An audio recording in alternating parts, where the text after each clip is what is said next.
classes populaires que l'on souhaite défendre et représenter dans cette campagne. Elles ont été difficiles et on a eu des réponses qui n'ont pas été à la hauteur. Je ne vais pas m'étendre là-dessus. Vous vous doutez bien que je ne suis absolument pas d'accord avec la politique qui a été menée par Emmanuel Macron, notre cher président. Donc la question notamment du plan social, d'un vrai plan social, je voudrais aussi répondre à ceux qui peuvent dire, parce que je pense que c'est faux par ailleurs, et réduire les commentaires sur le débat politique à ça, c'est pas très juste d'un point de vue journalistique. Expliquer qu'il y a des candidats qui ne font que présenter des mesures les unes à côté des autres, c'est absolument faux. C'est vrai pour certains sans doute, mais c'est pas vrai pour la France Insoumise et pour l'Union Populaire, puisque l'idée effectivement de répondre à 3 urgences. La première, c'est l'urgence sociale. L'autre, c'est l'urgence climatique. C'est une question qui est par ailleurs particulièrement présente dans la jeunesse, et c'est tant mieux. Même si ça n'est pas suffisant aujourd'hui, c'est une question qui est abordée par vos générations, et ce depuis pas mal d'années, et puis aussi l'urgence démocratique. Donc l'urgence sociale, pour nous, elle se décline en plans. Alors, il y a plusieurs plans, mais il y a un grand plan social qui vise à améliorer la situation très très difficile de la jeunesse, mais pas que, y compris des classes populaires. Et pour ça, on a un maître mot, c'est la répartition des richesses. Parce que le vrai sujet, c'est pas simplement de prendre des mesures, effectivement, pour adoucir ce qui a été la crise, mais pas que. Je vous rappelle que M. Macron s'est mis depuis 2017, mais avant lui, les politiques ont été les mêmes. Ce sont des politiques qui ont été des politiques libérales et antisociales. Et donc, il faut répondre d'une manière à répondre par un plan large, de protection, de bouclier social pour l'ensemble des catégories, notamment des classes sociales les plus fragiles, pour répondre à l'avenir de la jeunesse. C'est vrai qu'il y a un des éléments phares pour nous, je vais parler des jeunes, c'est effectivement faire en sorte que les jeunes touchent par mois, durant leur temps de formation, quelle que soit la formation, 1063 € pour pouvoir vivre et pouvoir faire face, parce que c'est un des problèmes quand même, c'est qu'il n'y a rien en dessous de 25 ans, que même si nos députés ont porté la proposition, notamment pendant la pandémie, d'avoir un RSA jeune, si je puis dire, pour que les jeunes touchent quelque chose, nous avons été battus cette proposition, et c'est vrai, bien sûr, effectivement, extrêmement dommageable pour la jeunesse, mais la précarité de la jeunesse, elle existe depuis fort longtemps. Moi, quand j'étais étudiante, je travaillais pour payer les études, et il y avait déjà à peu près un étudiant sur 2 qui travaillait à temps partiel, parfois à temps plein, pour pouvoir vivre. Donc, un élément important, et puis bien évidemment aussi, puisqu'on parlait de répartition des richesses, nous avons élaboré un plan qui va sortir, qui est sorti d'ailleurs depuis peu, un plan pauvreté, qui aujourd'hui aussi a pour objectif de répondre aux besoins sociaux de nos concitoyens, que ce soit par le relèvement du SMIC, que ce soit par le fait de faire payer les plus riches en revisitant complètement les impôts tels qu'ils sont aujourd'hui, notamment sur les impôts financiers, et bien sûr mettre à contribution largement le CAC 40, confisquer, je le dis, je utilise le terme à bon escient, au-delà de certaines sommes qui sont des sommes colossales, ces bénéfices qui sont souvent des bénéfices qui se sont faits sur ces 2 dernières années, je finis, d'accord, sur le dos et l'exploitation d'une majorité. Donc vous avez un peu compris l'idée, il faut changer de braquet et faire en sorte aujourd'hui qu'on réponde encore une fois aux besoins sociaux qui sont très très nombreux pour les continuer. C'est aussi la question de l'investissement, notamment dans les services publics. Merci beaucoup. C'est vrai qu'on essaie de faire un peu vite. Très bien. D'abord, merci pour nous accueillir ici et nous permettre de débattre. Je n'ai pas reconnu les locaux, j'étais là il y a quelques années, ça ne ressemblait pas tout à fait à ça. Je crois qu'il y a un autre débat avec le représentant de Zemmour de la droite, mais c'est à la fac. Je me dis, vous avez bien fait de venir ici pour écouter la gauche, elle en a besoin. Alors, je vais pas faire trop long, parce qu'apparemment, je pense qu'on va détailler après les mesures par chapitre, mais on a un premier point d'accord sur l'analyse de la situation aujourd'hui. Le bilan d'Emmanuel Macron n'a pas permis, pas qu'aux jeunes d'ailleurs, pas permis aux habitants de notre pays de voir la vie s'améliorer. Alors il n'a pas eu la chose facile, il a eu une crise sanitaire, il a aujourd'hui crise mondiale qui s'annonce, et je pense que la campagne présidentielle va être perturbée dans les jours et semaines à venir. Mais il ne faut pas oublier l'urgence actuelle, l'urgence climatique. On l'oublie très facilement, on en parle, c'est à la mode, c'est un sujet, tout le monde est pour l'écologie. Quand il faut la faire, c'est un peu plus difficile. Et quand on voit le bilan d'Emmanuel Macron, qui était plein de bonne volonté, j'en doute pas, avant son mandat, et quand on voit le résultat aujourd'hui, on se dit qu'est-ce qui a bougé en 5 ans, et on se rend compte que pas grand-chose. Donc, un programme tourné autour de cette urgence climatique, un programme tourné également autour de l'urgence démocratique, on y reviendra tout à l'heure, et un programme tourné autour des inégalités sociales qu'il faut aujourd'hui rétablir. Là aussi, les jeunes ont particulièrement souffert de la période. Je donne à côté de mon mandat également des cours, et je vois, enfin, les étudiants me parlent, ils me disent concrètement à quel point c'est pas évident tous les jours, donc économiquement, parce qu'il faut avoir de l'argent tout simplement pour pouvoir vivre sereinement quand on fait des études. Et psychologiquement, la crise sanitaire, on a vu qu'il y a un réel impact auprès des jeunes. Là aussi, un chantier qui est important à mener sur ces éléments-là. Mais on commence bien, on se joindrait au moins sur le constat du bilan et sur les objectifs généraux. Merci. Donc moi aussi, je suis très heureux d'être là, notamment parce que j'avais fait mon Master 2 à Sciences Po Toulouse, donc c'est vraiment très chouette de pouvoir revenir dans ces nouveaux locaux et plus dans les locaux d'Amour, un petit peu moins stylé. Donc moi j'interviens au nom d'Europe Écologie Les Verts Toulouse. Alors notre projet, c'est un projet d'espoir pour nous réconcilier en fait avec notre avenir, pour vraiment pouvoir vivre bien, pouvoir vivre mieux, parce que les choses ne s'améliorent pas en France. Et pour ça, on a un objectif qui va être de remettre de la démocratie et de la justice partout, parce qu'ils sont particulièrement mis à mal et les citoyennes et les citoyens sont vraiment très très peu écoutés, notamment sous la présidence Macron qui a montré ça de manière assez éclatante. Alors évidemment, on va défendre les solidarités, la protection de l'environnement, le vivre ensemble, ça a toujours été nos valeurs. On a aussi pour objectif de sortir enfin les lobbies de l'État qui actuellement, à l'intérieur de l'État, contrôlent une grande partie des politiques publiques et on voit les blocages que ça occasionne au quotidien et aiguiller ensuite toute la puissance publique de l'État vers cette stratégie de changement d'un système économique pour réduire les injustices et pour permettre en fait, qu'on puisse continuer à vivre sur cette planète sur les décennies qui viennent. Alors évidemment, sur le climat et la biodiversité, on a bien vu qu'Emmanuel Macron n'a pas fait grand-chose à part de grands discours, notamment à l'international.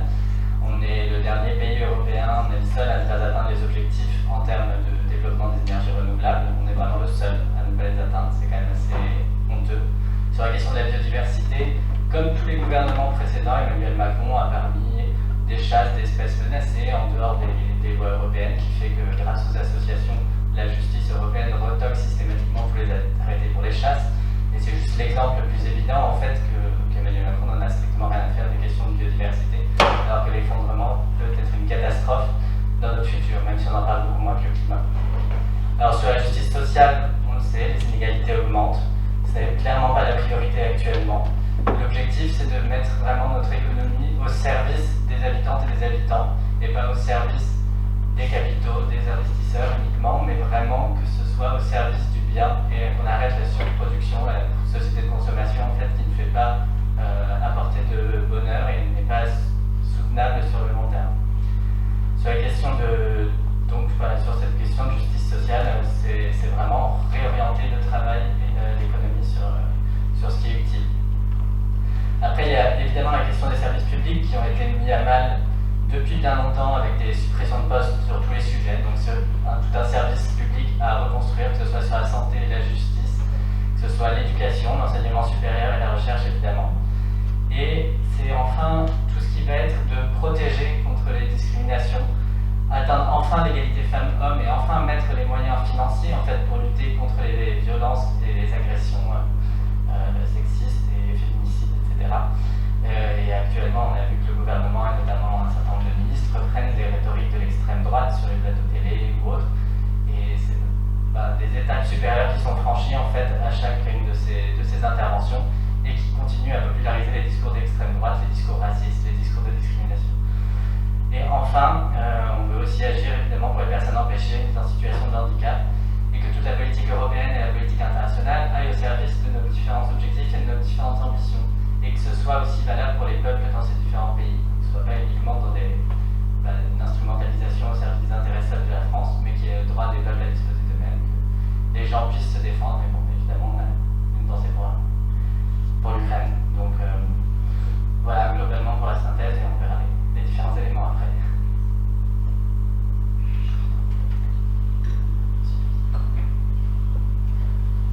Bonjour à tous et à toutes. Moi je suis jamais venu à Sciences Po et j'ai pas fait Sciences Po, mais je suis très content d'être là. Et je viens vous présenter la candidature c'est une candidature qu'on vous interdit de voir d'une certaine manière parce qu'elle a énormément d'obstacles à cette candidature antidémocratique, etc., sur lesquels je vais revenir. C'est la candidature d'Anas Kazib, que peut-être certains et certaines ne connaissent pas ici. Anas Kazib, c'est un ouvrier, déjà c'est le plus jeune candidat, il a 35 ans, et c'est un ouvrier qui est aiguilleur à la SNCF, qui bosse en 3-8, qui a des vies qui ressemblent en fait aux vies des travailleurs et travailleuses de ce pays. C'est un ouvrier issu de l'immigration maghrébine, ce qui n'est pas anodin en fait dans une élection présidentielle qui est ultra bouffée par le racisme, et je vais y revenir en fait, qui a provoqué énormément d'attaques racistes de l'extrême droite et pas que d'ailleurs. Et pourquoi je dis, je vous présente une candidature qu'on vous interdit d'avoir, parce qu'en fait il y a des obstacles, notamment en fait la question des parrainages et la question de l'invisibilisation médiatique, la question des attaques de l'extrême droite, tout ça en fait c'est une manière d'invisibiliser, d'empêcher que cette campagne existe. Nous on pense qu'elle est légitime, qu'elle a des choses à dire, mais voilà, je vais essayer de vous la présenter le mieux possible ici, mais pour vous dire quelques éléments, puisqu'après on va rentrer, si j'ai bien compris, plus dans le programme et tout, quelques éléments. Nous on veut représenter, on cherche à représenter la voix de ceux qui ne sont rien. Vous vous rappelez en fait que Macron il avait dit, je crois que c'était au début de quinquennat, il dit dans une gare on peut croiser ceux qui ont réussi, ceux qui sont rien. Nous on est ceux qui sont rien, dans la tête en fait des macronistes, dans la tête de ceux qui nous gouvernent. Donc on veut représenter en fait la voix de ces gens-là et la voix de tous ceux qui ont relevé la tête dans les luttes de ces dernières années. Dans le quinquennat en fait il y a eu quand même un sacré paquet de luttes. Il y a eu la lutte en fait de 2016, enfin c'était avant le quinquennat, mais il y a eu 2016 en fait contre la loi travail qui après a été approfondie par Macron avec les ordonnances XXL, je pense qu'on les appelait. Il y a eu la lutte de 2018 des cheminots contre la réforme ferroviaire. Il y a eu une énorme explosion de colère dans le pays des Gilets jaunes, qui a duré en fait assez longtemps. S'en est suivi en fait la grève contre la réforme des retraites avec la coordination RATP SNCF, qui était en fait une manière que les grévistes, en fait, que la grève appartienne aux grévistes. Et ça c'est une conception que nous on défend. Anas a été une figure de proue de cette coordination RATP SNCF et plus en général en fait des luttes de ces dernières années, et on pensait que c'est pour ça qu'on a choisi en fait à Révolution Permanente de présenter ce candidat-là. On pense que c'est quelqu'un qui représente assez bien la nouvelle génération ouvrière, la jeune génération ouvrière, les quartiers populaires, c'est-à-dire des secteurs de la société qui sont exclus aujourd'hui depuis longtemps de la représentation politique, et c'est pas une question anodine. Donc d'abord on veut représenter ça. Après on ne vient pas juste que représenter un secteur social, on a des idées, un programme, une perspective révolutionnaire anticapitaliste. On pense en fait qu'on ne veut pas être condamné seulement à lutter, à résister face aux attaques, face aux réformes, etc. On pense que ces luttes de classe-là, elles peuvent s'approfondir, elles peuvent s'unir. Les différents secteurs qui ont lutté 2016, 2018, etc., que j'ai listé tout à l'heure, ces différents secteurs sociologiquement, différents secteurs de notre classe sociale, disons.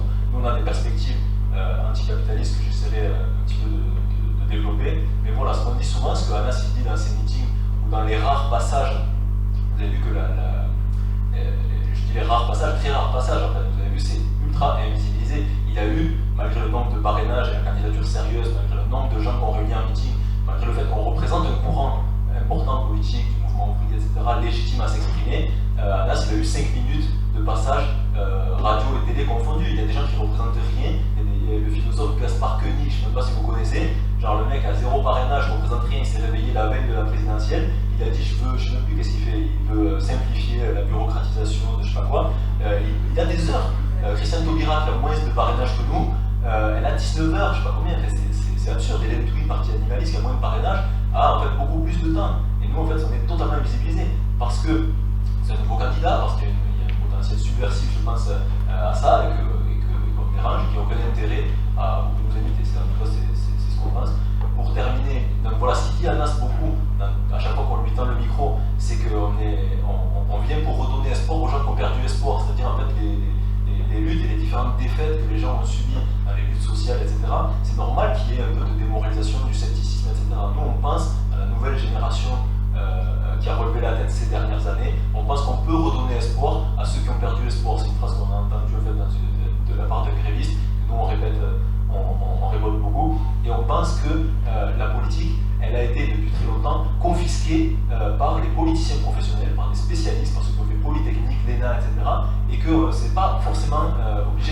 comme ça, on pense que la majorité de la population, elle peut se saisir de toutes les questions politiques, qu'on est légitime à le faire. Nous, en fait, on pense que si tu fais pas de politique, si tu t'occupes pas de politique, la politique, elle va s'occuper de toi.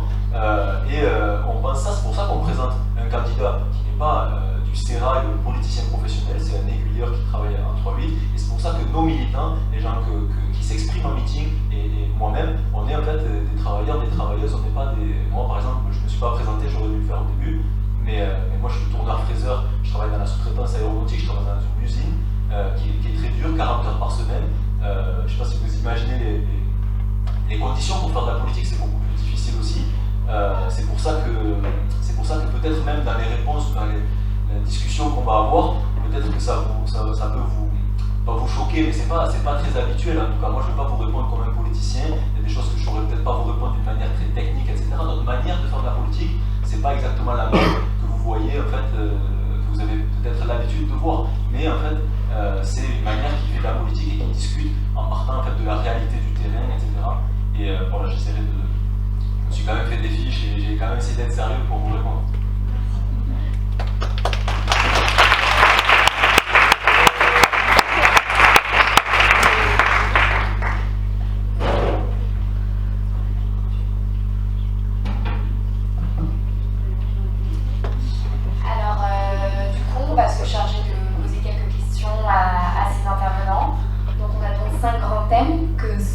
L'éducation supérieure et la jeunesse, la sécurité, l'écologie, les questions de société et la campagne présidentielle en général. On va peut-être commencer par une question sur l'Ukraine, parce que vous en avez parlé, Myriam Martin et d'autres, vous en avez parlé. Donc je pense que ça peut être intéressant de vous interroger sur la position de l'Ukraine. Voilà, merci.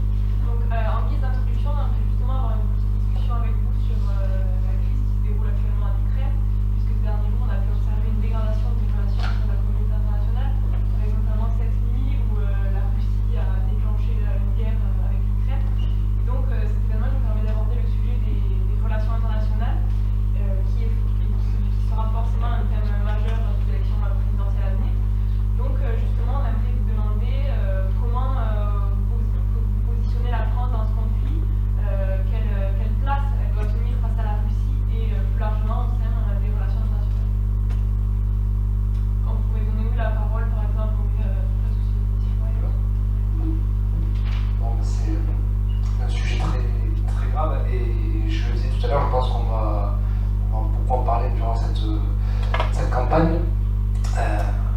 C'est assez difficile à y répondre à l'échelle d'un candidat et je pense qu'aujourd'hui c'est aussi une force pour le président sortant puisqu'il est en position et il est président de l'Union Européenne durant 6 mois, donc c'est lui qui est en première ligne, on va dire, au niveau de l'Union Européenne pour mener cette crise, ou du moins essayer de soutenir l'Union Européenne. La réponse, elle ne peut pas être à l'échelle nationale, elle peut être à l'échelle européenne.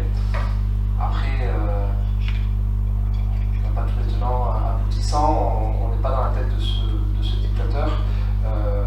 Visiblement, ils ont essayé de canaliser, on va dire, le conflit. On voit, on a vu cette nuit que ça a pris un nouveau tournant. Voilà, la seule réponse aujourd'hui, elle ne peut se faire qu'à l'échelle européenne. On a la chance, entre guillemets, si on peut appeler ça une chance, d'avoir le leadership avec cette présidence de l'Union Européenne et donc avec Emmanuel Macron en première ligne. Voilà. Donc vous en dire plus, c'est compliqué. Quand j'entends Valérie Pécresse dire il faut dire à Vladimir Poutine maintenant ça suffit.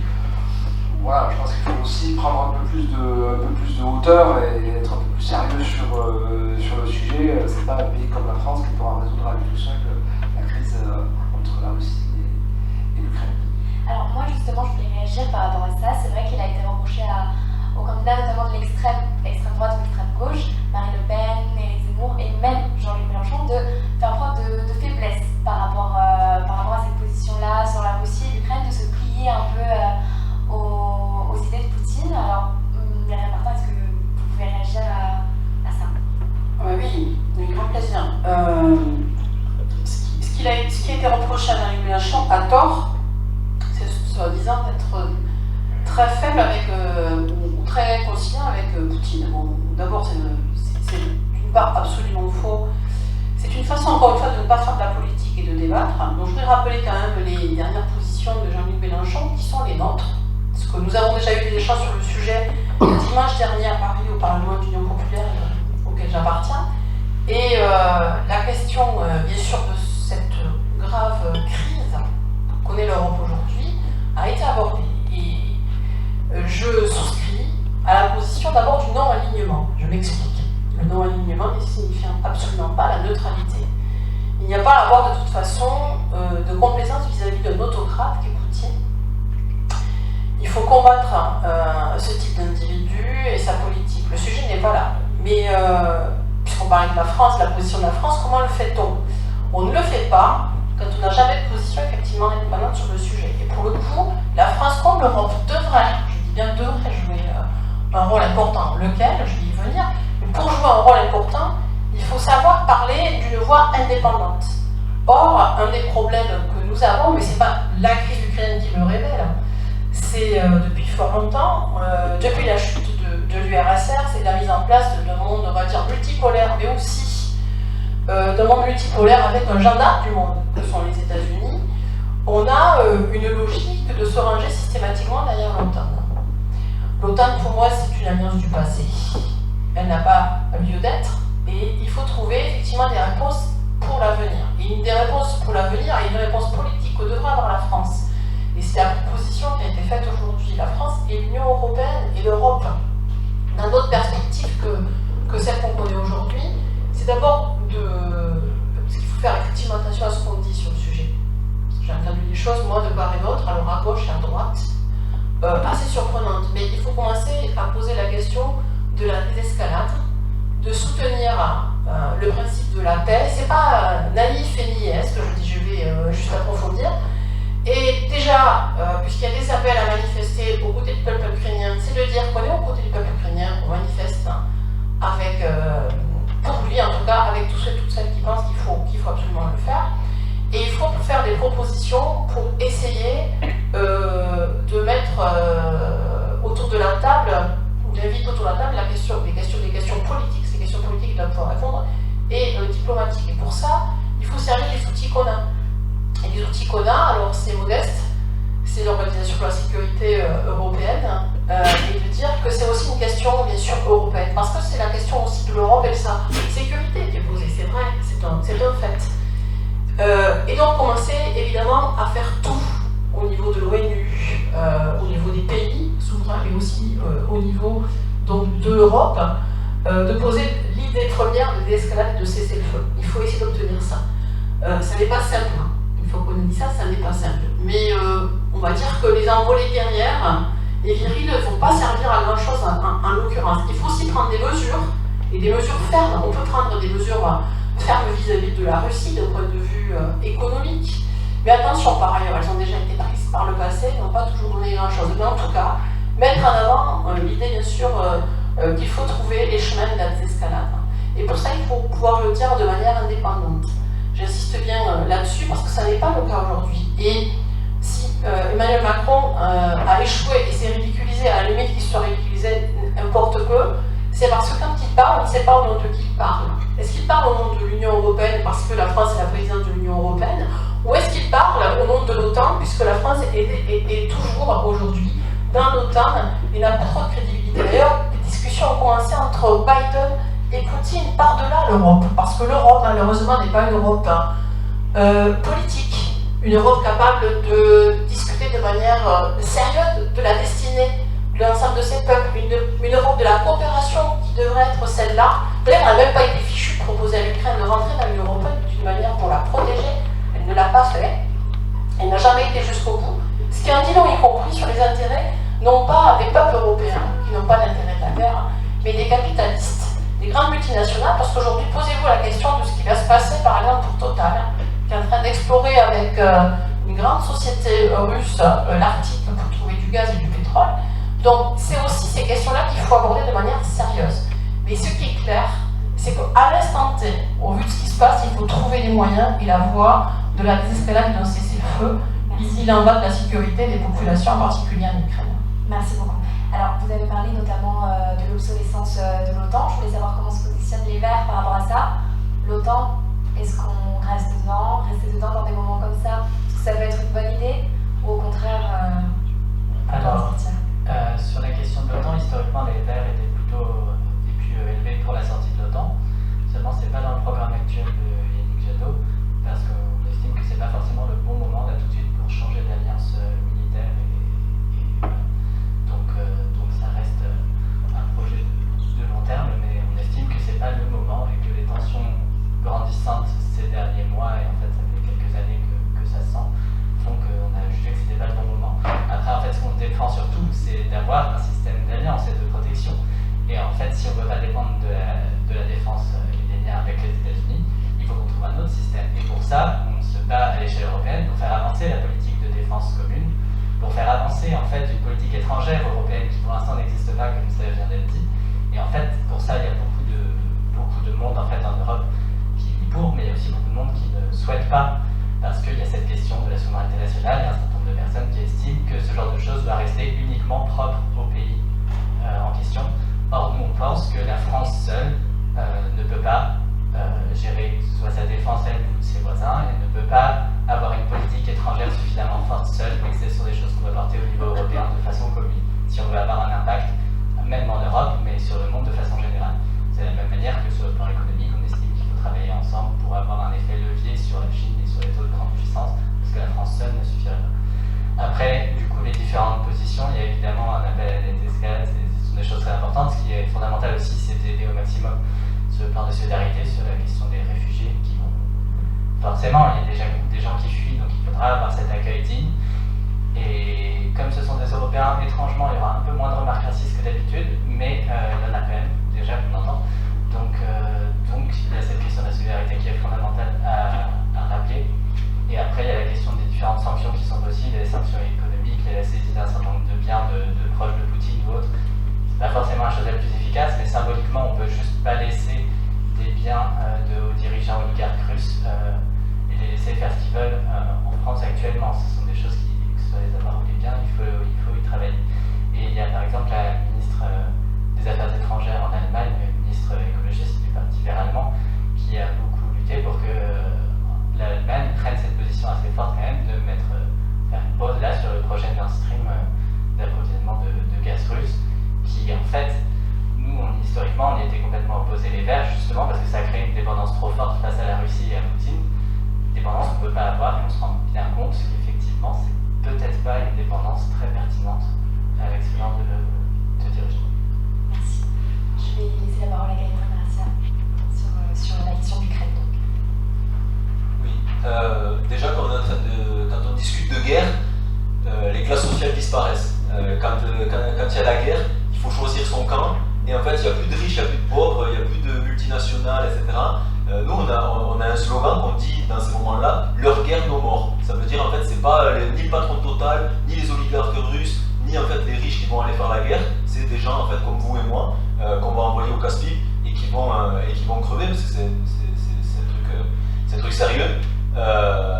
Et donc nous, quand on dit leur guerre, nos morts et qu'on refuse en fait, qu'on refuse ça, ça veut pas dire qu'on s'empêche d'avoir des revendications précises, par exemple sur la situation actuelle. Évidemment qu'on est en premier lieu pour le départ des troupes russes hors d'Ukraine, mais en fait on essaye de regarder la situation géopolitique en prenant un petit peu de recul. C'est-à-dire, cette agression russe, elle s'inscrit dans quel contexte, grosso modo? Il y a effectivement une critique de l'OTAN à avoir. Nous, on refuse le campisme, c'est-à-dire on refuse en fait de choisir, voilà, choisis ton camp, c'est soit l'OTAN, soit la Russie. On dénonce évidemment les agissements et l'agression russe, comme je viens de le dire. On essaye de comprendre c'est quoi le contexte, c'est-à-dire l'OTAN, c'était une alliance entre grandes puissances pour freiner l'URSS, et au moment de l'effondrement de l'URSS, au lieu en fait de ne plus exister, de stagner, etc., elle s'est étendue, elle s'est beaucoup étendue, et il y avait une stratégie d'endiguement de l'expansion russe, etc. Enfin, ça c'était dans le discours, il y avait une stratégie d'encerclement de la Russie, notamment vers l'Europe de l'Est, en fait à partir de fin des années 90, les années 2000, etc. Petit à petit, il y a des pays, je pense qu'au début, en 1949, quand s'est créé l'OTAN, il y a 12 pays, et que maintenant il y en a peut-être une trentaine, quelque chose comme ça. Il y a un expansionnisme qui n'étaient pas utiles. Et je vais vous citer, j'ai trouvé une citation il n'y a pas très longtemps, qui n'est pas du tout militant anticapitaliste révolutionnaire ou quoi que ce soit. C'était un diplomate des États-Unis qui s'appelle George Kennan, qui était un des penseurs pendant la guerre froide, qui était un des penseurs de comment on endigue l'expansion de l'URSS, etc. Donc c'était ça son rôle. Et quand il a été interrogé par un journaliste en 98 sur l'expansion de l'OTAN, parce que l'expansion de l'OTAN, elle se faisait avec un discours défensif, c'est pour se défendre de la Russie qui voudrait s'étendre, etc. Ce mec-là, qui était un stratège de l'impérialisme américain, il disait, donc j'essaye de retrouver la citation, il disait « Je pense que c'est le début d'une nouvelle guerre froide, je pense que les Russes vont réagir progressivement de manière particulièrement hostile et que ça changera leur politique. Je pense que c'est une erreur tragique, il n'y avait aucune raison de le faire, personne ne menaçait qui que ce soit. Cette expansion de l'OTAN ferait retourner les pères fondateurs de notre pays dans leur tombe. » Donc c'est un mec qui, voilà, je ne partage pas du tout ni sa stratégie, ni politiquement quoi que ce soit, mais il y a des gens même comme ça qui pensaient que c'était une erreur, cette expansion de l'OTAN. Et donc en fait, nous, on est contre la militarisation depuis longtemps, avant même ces dernières semaines, on est contre la militarisation de l'Est de l'Europe par l'OTAN. On dénonce les sanctions aussi parce que c'est pas vrai que les sanctions économiques, qui d'ailleurs, effectivement, je ne sais plus qui a dit, en fait, elles ne datent pas d'hier. Déjà, quand il y a eu la Crimée en 2014, il y avait des sanctions économiques. C'est pas vrai qu'elles s'attaquent aux oligarques russes. Elles s'attaquent en fait et elles touchent la population pauvre de Russie. Et Poutine, avec ses sanctions, il a accentué sa politique austéritaire en Russie, qui a reposé sur les grandes masses de Russie, quelque chose comme ça. Nous on s'oppose en fait, parce qu'on dit leur guerre, nos morts, mais leur guerre et notre austérité, nos conséquences, toutes les conséquences pèsent sur nous. Et pour terminer, sur ce sujet de la guerre, plus en général, je voudrais dire quelque chose. Pour une fois dans l'histoire, on pourrait faire quelque chose qui s'est jamais fait. Si les patrons Total, les politiciens professionnels, etc., tous là, ils veulent faire la guerre, eux, ils sont forts pour déclarer les guerres. Et qu'ils y aillent, non les regarde. Pour une fois, nous, les petits, les ouvriers, les gens d'en bas, on n'y va pas. On les laisse se battre. C'est notre perspective. On refusera nous, c'est guerre à la guerre, notre perspective. On tiendra toujours cette ligne, et voilà. Merci beaucoup. Donc là, on a quelques questions, donc on va passer sur le thème de l'université et de la jeunesse. Je vais laisser Elsa commencer, on a 2-3 questions. Voilà, donc le premier thème, donc sur l'éducation supérieure, thème qui, j'imagine, vous intéresse tous ici. Donc d'abord, on peut s'intéresser au futur des universités. Bien sûr, vous pouvez interagir à tout moment si vous avez des questions justement à poser plus spécifiquement sur les universités aux représentants qui sont ici avec nous. Donc concernant les universités, récemment, on a entendu Emmanuel Macron parler de la nécessité de changer le système des universités, jugeant intenable le maintien dans le système d'études supérieures sans aucun prix. Bien sûr, après, on est revenu sur ces propos, mais on voulait justement connaître votre avis sur la vision future de l'université et quelles sont justement, selon vous, les mesures primordiales qu'il faut prendre pour la jeunesse et l'éducation supérieure. On va peut-être laisser les verts répondre en premier.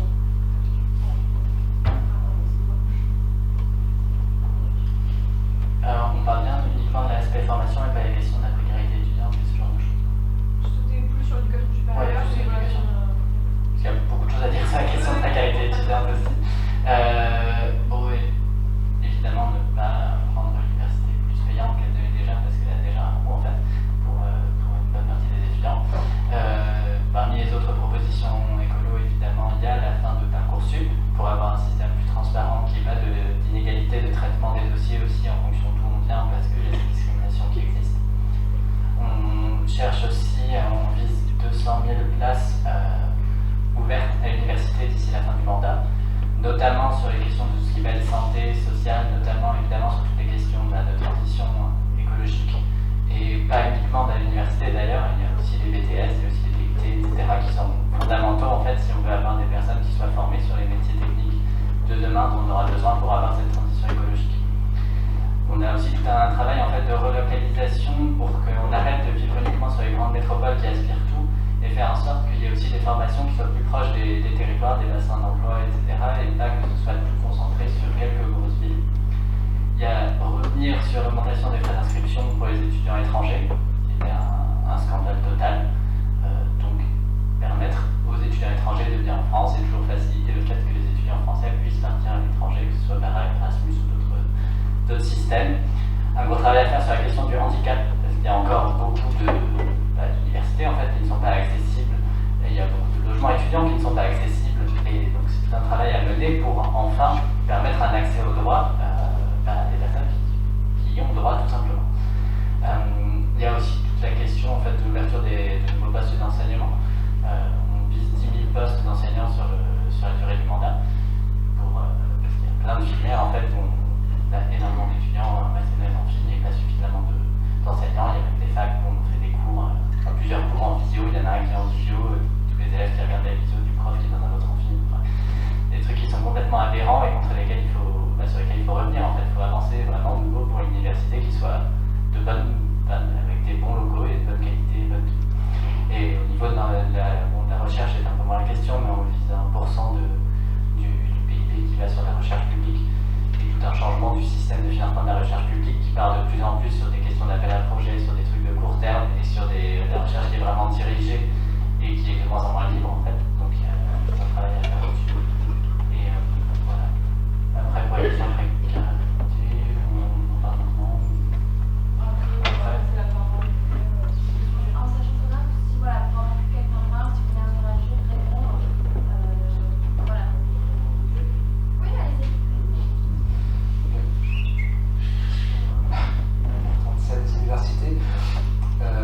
Je vais y revenir, mais je pense que cette question-là ne peut pas se prendre sans parler d'éducation. C'est un tout.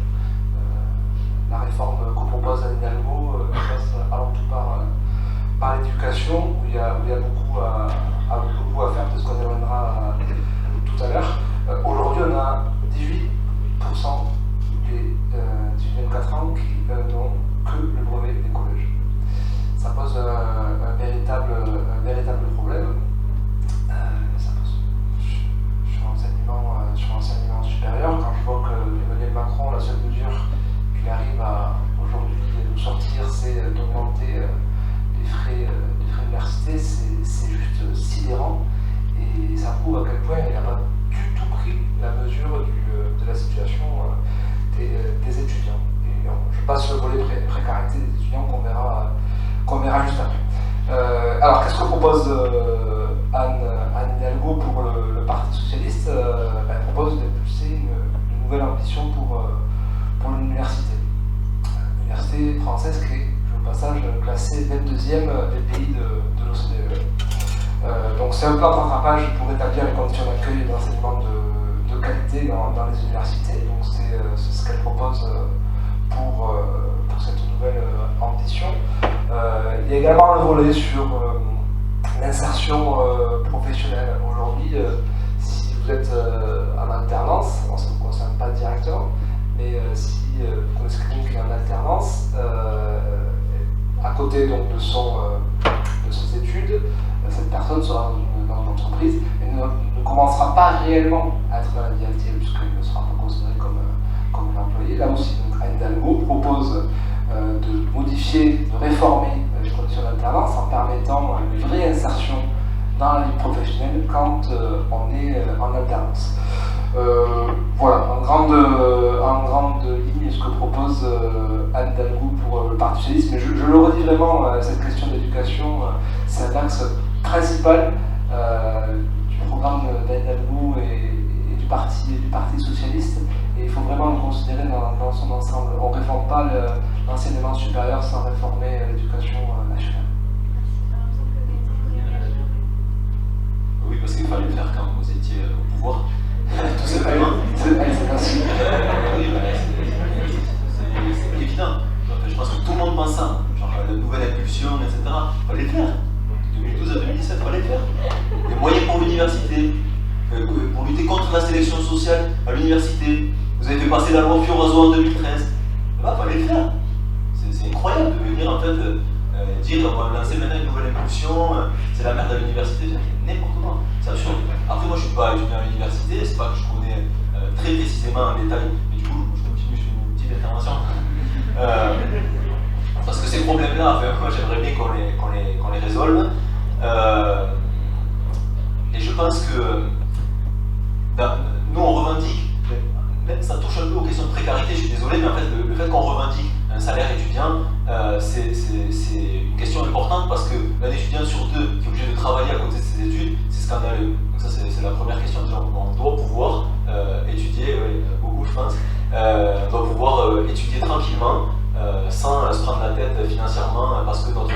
précaire, à telle heure et telle heure. C'est incroyable qu'on doive étudier dans ces conditions-là.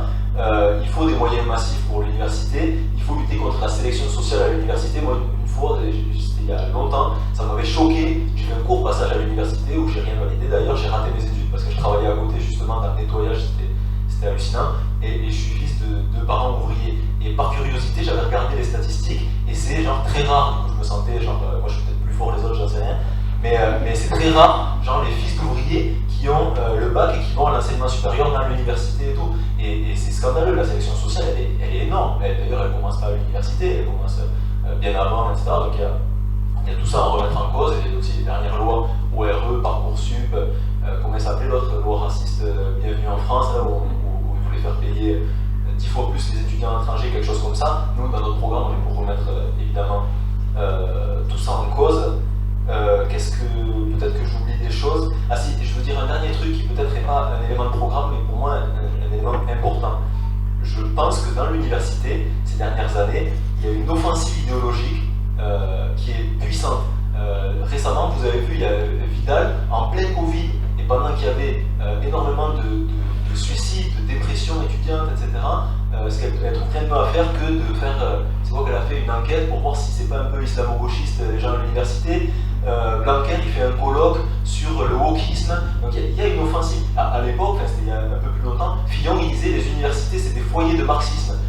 Mais qu'est-ce que ça veut dire tout ça? Dans leur peur, dans leur crainte, dans leur tentative de limiter toute pensée critique, il y a des éléments de vrai. Nous on pense, mais sauf que nous on ne veut pas limiter cette pensée critique, mais nous on pense que oui, dans la jeunesse étudiante, il y a un aspect subversif, il y a une pensée critique qui est possible. Nous, notre perspective, c'est évidemment de la développer le plus possible. Je pense que cette pensée critique, cet aspect subversif de la jeunesse étudiante, on l'a vu ces dernières années dans les luttes contre les violences sexistes et sexuelles, dans la lutte pour le climat, dans les luttes antiracistes. Et nous, en fait, nos camarades, nos militants qui sont en fait dans les universités, puisqu'on essaie de construire une organisation, pas juste qui chaque 5 ans se réveille pour les élections, mais qui essaye de faire un travail de terrain. Nos camarades, ils sont de toutes ces luttes-là, ils essayent de les unifier. Si vous discutez avec nos camarades, ici, il y a quelques camarades en fait, qui sont de Révolution Permanente. Si vous discutez avec eux, vous allez voir, c'est même en fait, ils vont beaucoup sur les grèves, ils portent beaucoup qu'en fait, il y a une alliance entre les étudiants et les ouvriers. C'est une alliance qui est subversive et qui peut augmenter la combativité. Nos camarades, en fait, ils connaissent par cœur les grèves de tous les sous-traitants de l'aéro que vous ne connaissez même pas, Satis à Cornebarieux, AHG, la boîte où je travaille, Airbus, toutes les boîtes comme ça. Parce qu'on pense que c'est très important que cette jeunesse-là, elle fasse alliance avec tous les mouvements sociaux, avec les grèves, etc. Voilà, il y a un potentiel subversif que moi je vous encourage à développer le plus possible. Donc merci pour cette réaction. Moi j'avais juste une petite question du coup pour rentrer dans le sujet de la précarité étudiante. Il me semble que vous proposez tous les 4 dans votre partie des revenus étudiants. Vous avez parlé de 1063 € par mois. Il me semble que Europe Écologie des Verts est autour de 800 ou 900 si je ne me trompe pas. Oui, voilà. Moi ma question c'est tout simplement comment on finance, parce que la tentation est de vous accuser de démagogie en fait, parce que 1063 € par là, 900 € par là, actuellement l'État est endetté de 1000 milliards de dettes, c'est énorme. Alors est-ce qu'en disant ou en donnant autant, est-ce que finalement c'est pas creuser encore plus les caisses de l'État? Si vous permettez, je vais répondre un petit peu sur l'enseignement supérieur et la recherche. Et oui, c'est un vrai problème, c'est un sujet qui correspond à un sujet plus large qui est celui de l'éducation. Et une vraie politique éducative, qui comprend bien sûr l'enseignement et la recherche, c'est une politique qui doit emprunter le chemin de l'émancipation, sinon ça n'a pas de sens. Or, ça fait des décennies que l'école et l'université subissent des politiques ultralibérales, très violentes pour la démanteler. Et c'est vrai que, oui, Gaëtan a raison, tu sais bien, le Parti Socialiste a contribué à ça, parce que nous, on est pour revenir, et je dis par la du financement, sur toutes les lois qui ont constitué une véritable attaque pour démanteler l'école d'enseignement supérieur. La loi LRU, mais aussi les lois qui ont aidé celle de la ministre M. Hollande, mais aussi les dernières lois sur M. Macron.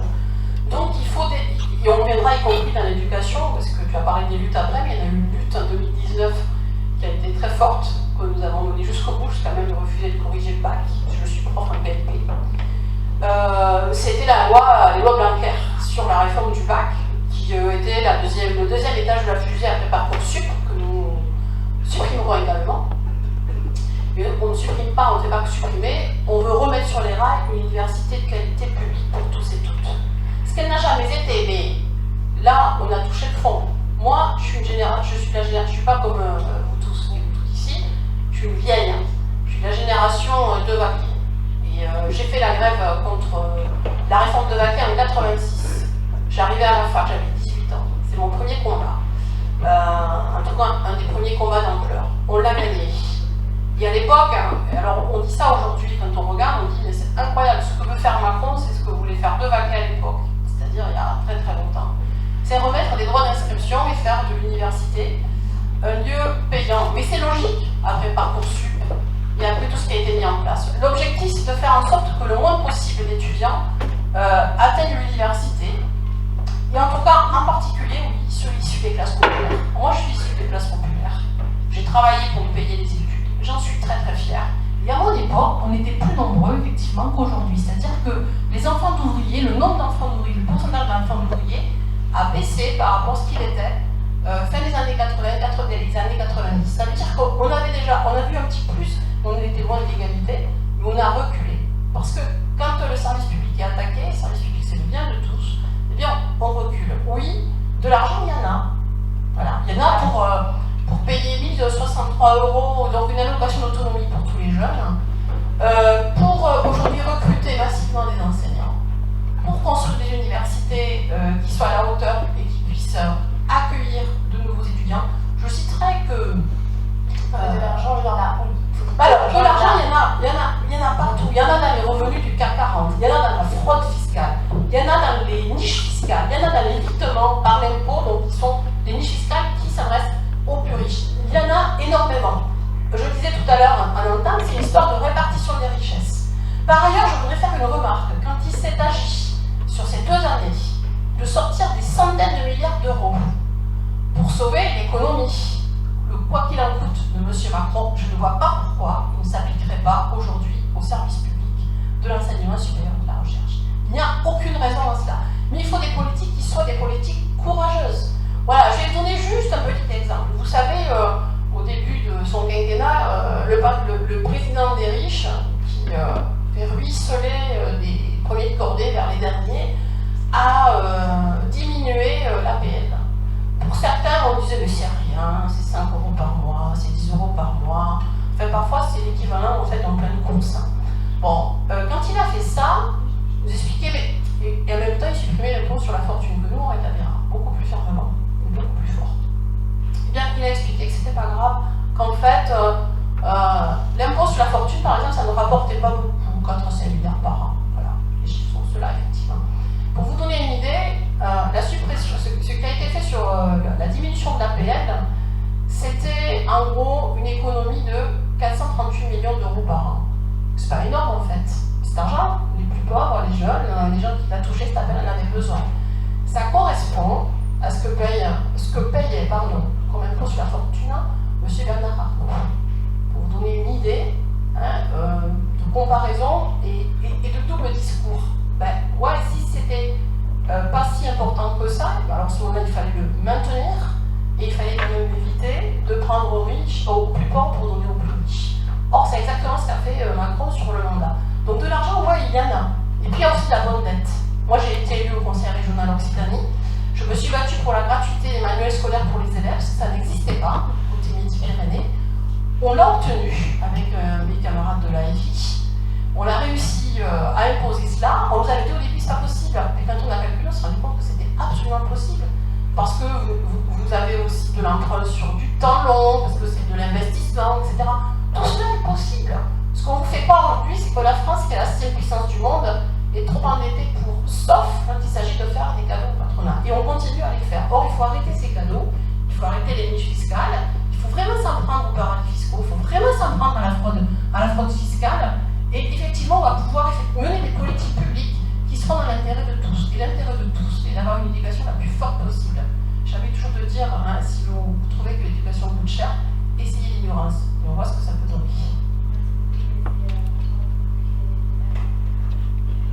Donc, sur la question du financement, le programme est chiffré sur le financement. Alors, je vous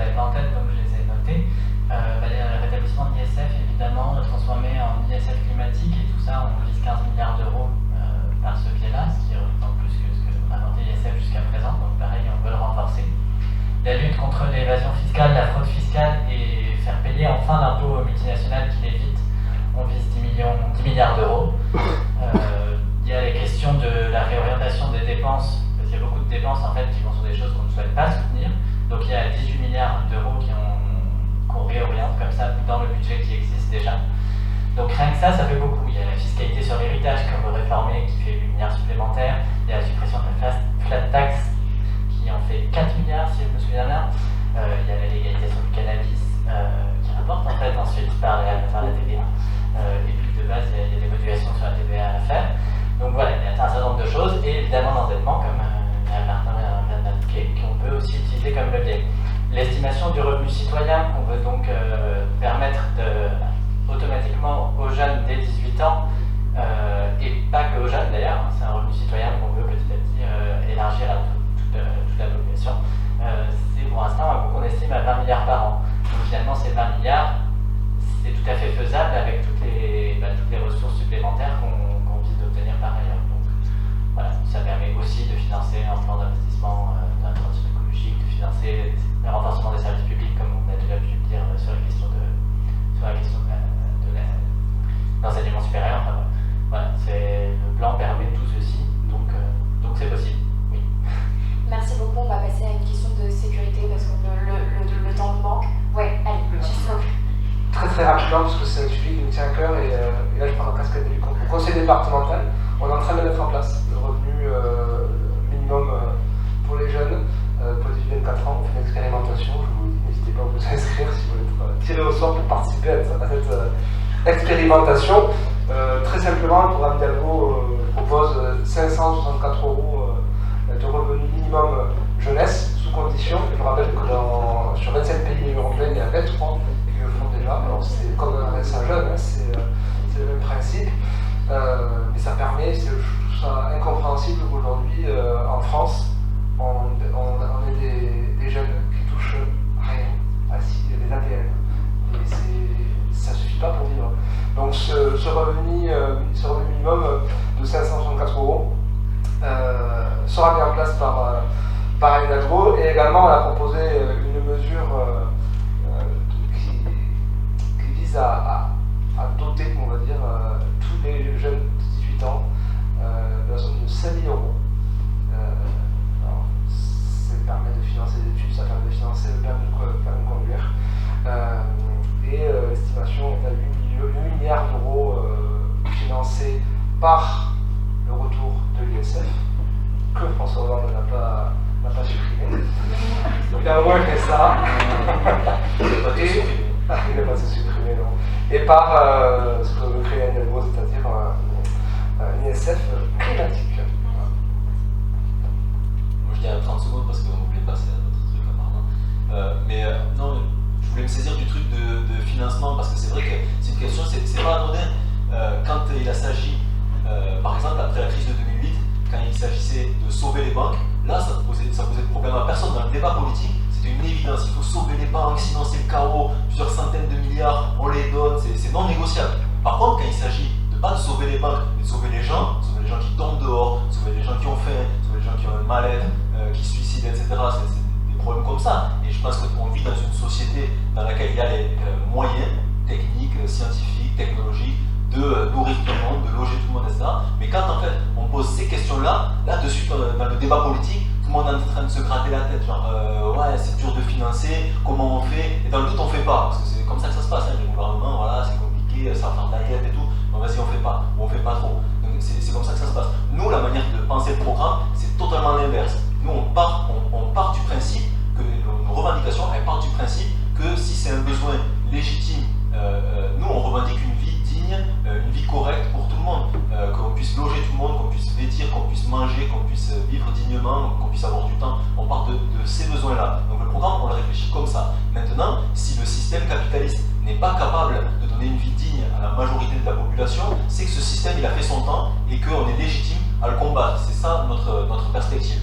Et donc pour terminer rapidement, nous, ce qu'on revendique, c'est pas simplement une répartition des richesses, parce qu'on pense que c'est une question de plus de stratégie. Effectivement, comme a dit Myriam Martin, les milliards ils y sont. On sait où les trouver, il y a 100 milliards d'évasion fiscale, 140 milliards de bénéfices juste cette année des entreprises seulement du CAC 40, on peut les aligner comme ça. Le Parti Socialiste, il a fait cadeau au patron de CICE 20 milliards par an, la politique de l'offre, voilà, je mets une petite couche sur le Parti Socialiste, mais il y a des milliards, d'accord. Le problème, c'est le problème de stratégie. Les gens qui ont ces milliards, parce qu'il y a des gens en chair et en os derrière, ils s'accrochent à leur richesse, à leur position de pouvoir, etc. Et le problème, c'est pas juste une question de répartition des richesses. Genre, on va leur laisser les manettes, on va leur laisser le pouvoir économique et politique, et on va leur demander est-ce que vous pouvez pas mieux répartir les richesses, parce qu'ils ne veulent pas. Et ils vont s'accrocher dur comme fer. Donc la question, et je termine là-dessus, peut-être on aura l'occasion dans le débat de re-aborder, mais c'est une question surtout de stratégie. Comment on fait pour aller les chercher? Quel rapport de force? On ne pense pas que c'est seulement un bon bulletin dans une bonne urne qui va faire que le patron Total, que Bernard Arnault et les grandes multinationales vont dire ah c'est bon, vous avez un programme de gauche, vous avez gagné, vous avez l'expropriation dans votre programme, le patron Total il va dire tenez, je vous donne les clés. Non, c'est pas comme ça. Il y a des forces sociales réelles qui défendent leurs intérêts. C'est normal. Donc bon voilà, j'ai fait... Merci. Du coup, on va changer de thème, on va passer au thème de sécurité. On a aussi 2-3 questions avec Elsa. Moi, ma question est la suivante. Révolution permanente et la France insoumise, on peut parfois vous reprocher d'avoir une attitude quelque peu véhémente envers l'institution policière. Je pense notamment à Jean-Luc Mélenchon lorsqu'il était dans Place à Baba face à un CRS donc, qui a été quand même assez dur, assez violent, peut-être parfois injuste.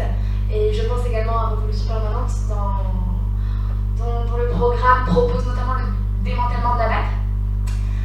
Je voulais savoir comment déjà cela était possible, est-ce que ces institutions ne sont peut-être pas au contraire nécessaires. Il me semble que le Parti Socialiste et Écologie des Verts, Europe Écologie des Verts sont un peu lancés sur ces propos.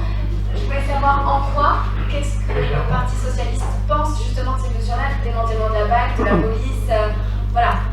Est-ce que c'est une bonne idée finalement ou pas? Je vais vous répondre et puis après Révolution permanente et LFI, vous direz les contraires.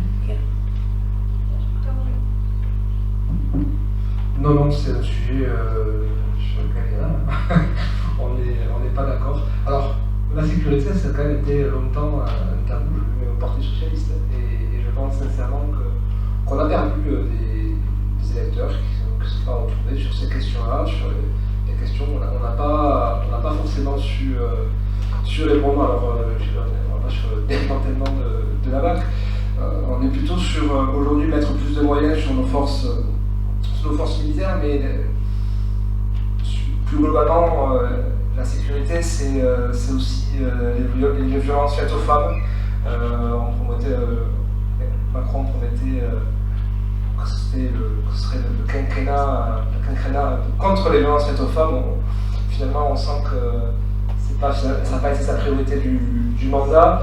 La lutte contre le terrorisme, contre la criminalité organisée. Voilà, nous, on est plutôt pour mettre plus de moyens dans la sécurité que ce qui a été fait jusqu'à présent, sans tomber dans les thèses de la droite qui...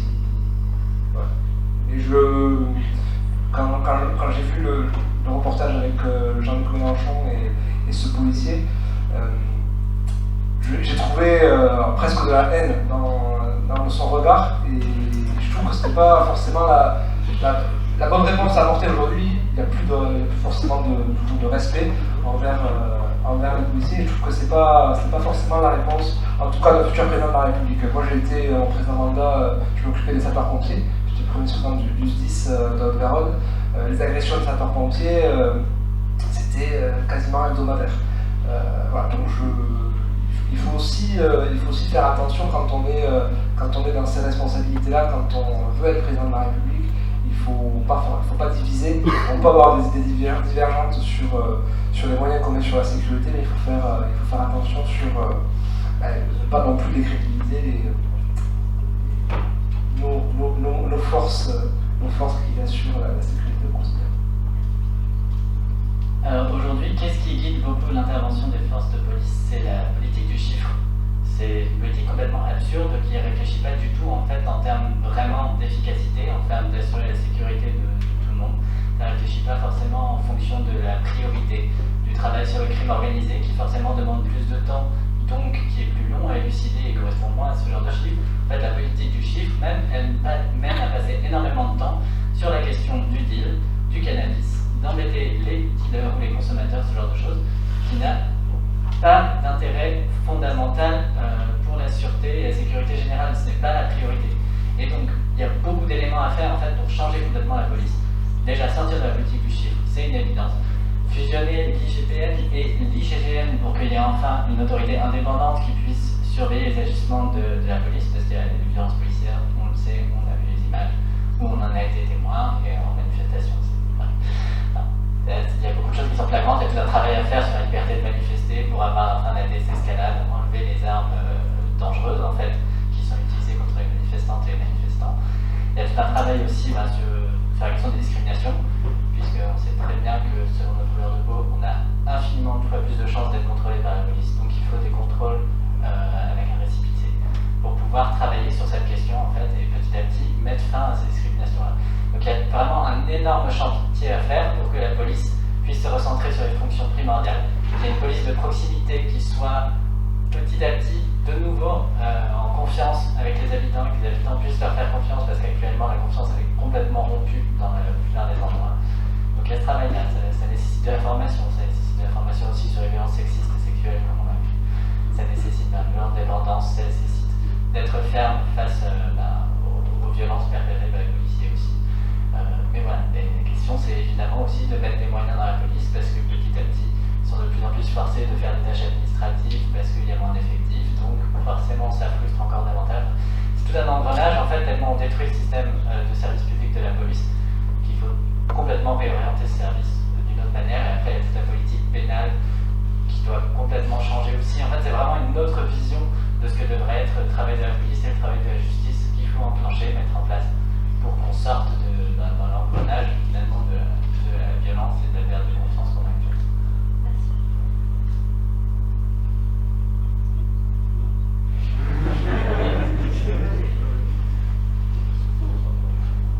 Je ne veux pas défendre Jean-Luc Mélenchon, je trouve que franchement, ces débats-là ne m'intéressent pas sur, je l'ai vu plein de, écoutez, on va se tutoyer, écoute, bon, franchement, le sujet n'est pas là. On est dans une émission, tu prends hors contexte, une engueulade entre Jean-Luc Mélenchon, qui a un côté un peu sanguin, ça c'est sûr, et un policier.